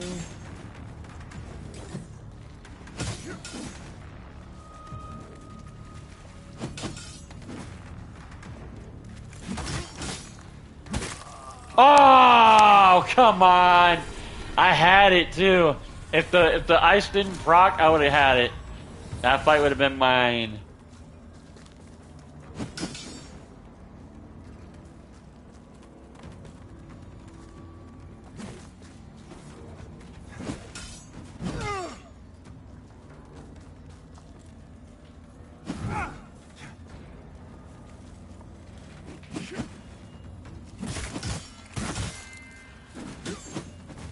Ooh, that was a bad trade on my part. I should not have done that. I should not have done that.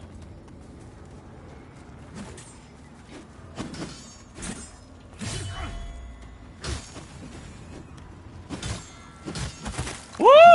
No! Oh! I'm so surprised I survived that. Oh!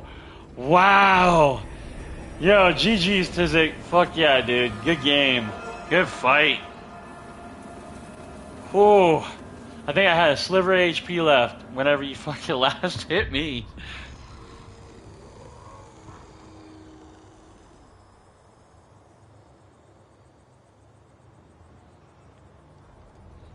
You gotta give the man credit for caring about the most important part of the game. Detailed feet. Hey, he's got that feet. Not only does he have a swamp fetish, but he's got that foot fetish, bro. He definitely does. Definitely.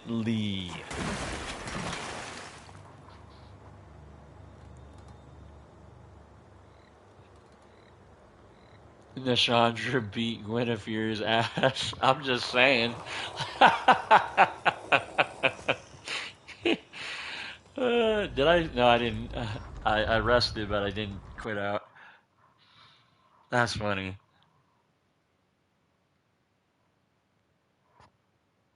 Lord's griped at all the feet as well. uh,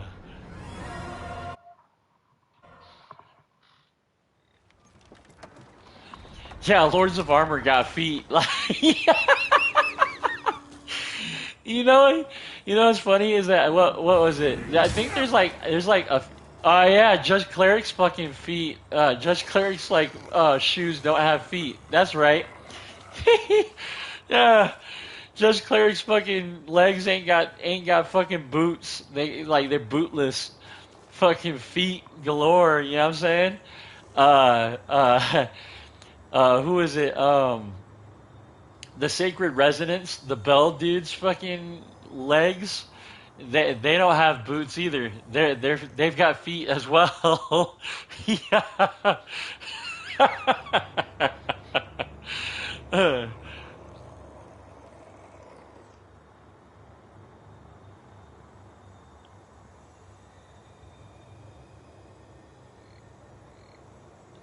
Oh, that's right. Skin Stealer and Light Reaper. Yeah, all feet. No boots, bro.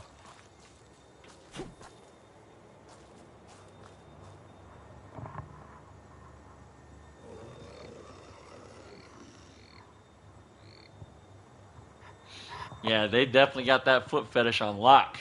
They're like, you know what? We're gonna take a page out of Miyazaki's book right here.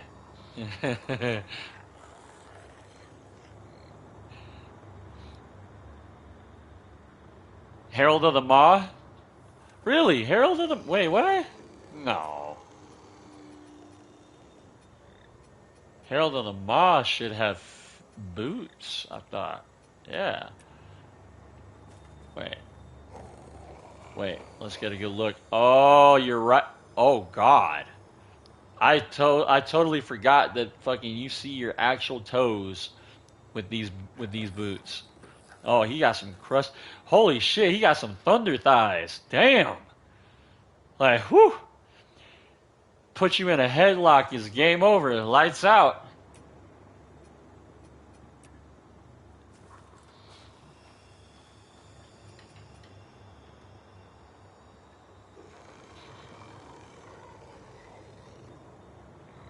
These kids love feet. Uh, oh, General Angstrom boots look fly as fuck, bro. You know what they remind me of? They remind me of Ben Hart's boots. Old Benny's boots from DS2. I love Ben Hart's boots in DS2. They look so fucking good. His leggings look so damn good. They're like better versions of like fucking Lucatiles.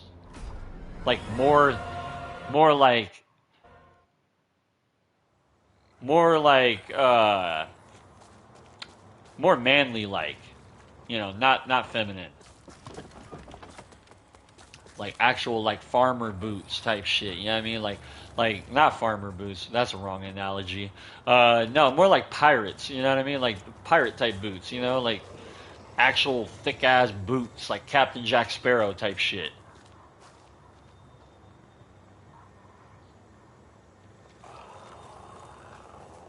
All right, I think I'm gonna do one more, and then we'll call it good. I like I like Vendrick's chess piece. Vendrick's chess piece looks good. I mean, his set overall looks pretty good. I'm not gonna lie.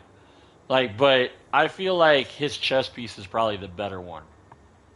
His gauntlets aren't bad. Leggings look good. It's funny because before Lords came out, the game that took the cake in terms of fashion souls before Lords was DS2. Before that, nothing came close. DS3 slightly, but like even then, like DS2 just blew it out of the water. And then Lords comes along and is like, you know what? We're gonna top DS2. We're gonna make our drip extra, extra wet. Make that shit drippy as fuck. Oh, and then on top of it, here, let's just sprinkle in the fact that you could change the color coordination to fucking pieces and shit like that. And it's like, what? Like, oh man, that's just too fucking good. That is. Mm, mm, mm, mm. Yeah, I mean, you get lost just playing dress up with your fucking character. You know what I mean? Like, reminds me of the old, you know, like old days with a GI Joe and shit. You know, putting on different fucking uniforms and shit like that with my boy. Unless you were Snake, of course, and then like you know Snake Eyes because you know he only really had like one outfit, but you know.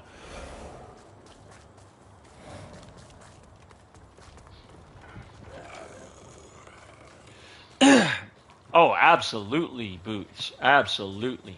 The color palettes just like there's so much, and the fact that there's like on each palette, like each tint has like three different colors, you know? So like different layers are different colors or can like match and interchange. Like I don't know, dude. Like that's just the attention to detail on that is just Wow. Wow. Like, it does not get any better than that. I'm sorry. Yeah, Lords is king of the drip. Lords of the drip. That is like the number one thing that fucking everybody can agree on is that Lords fucking, if you want to look fly, sky's the limit, baby. Tizik, you trying to get in again? Or Allied? Anybody? I think I'll do just one more, and then we'll call it good. If not, if I don't hear from you guys, then we'll call it here because it is going on almost 10 o'clock for me, guys, and I do have work tomorrow. Like I said, I may do another Fight Club stream this weekend. Not sure yet. I'll keep you guys all posted. If you guys are not a part of my Discord, I highly recommend that at least joining so that way you can keep in touch with me and understand like what's going on with me. Let me actually grab that before we do the last fight here. That way anybody and everybody can kind of join and come in. But this is the best way to pretty much stay connected with me and know when I'm going to stream, know what I'm going to do, things like that. And I try to keep everybody informed as much as I can on my Discord. That is the link in the chat. Oh yeah, the game environments are great. Like, oh my god, like the background drop sets, like you see some of them and you're like, wow. Like, this looks fucking good. I was saying that my first playthrough. I was like, look at this. I'm like, just look at the environment, bro. Like, look at the background. Look at that. I mean, look at that. That view alone is like, wow. And you see the waterfalls over there. You know what I mean? Like, you see the giant fucking tower, the Tower of Penance in the background. Like, bro. You see the citadels in the background over there. Like, that's pretty much Skyres Bridge right there. But yeah, the citadel, essentially. Like, bruh, there's so many good things. So many good things. Alright, Tizik, you ready? Let's get this last fight going, bruh. Shit, we could not get to Deer's Hand. Yeah, in the original Lords of the Fallen, you actually could get to Deer's Hand. But you don't fight anything there. It's basically kind of like a cutscene and dialogues, and that's it. Yeah, the Colossal Hand. Yeah, love that in the background, especially at Skyres Bridge. You come out and you see it. All right, let's get it, bruh. Let's get it. Fuck, I missed.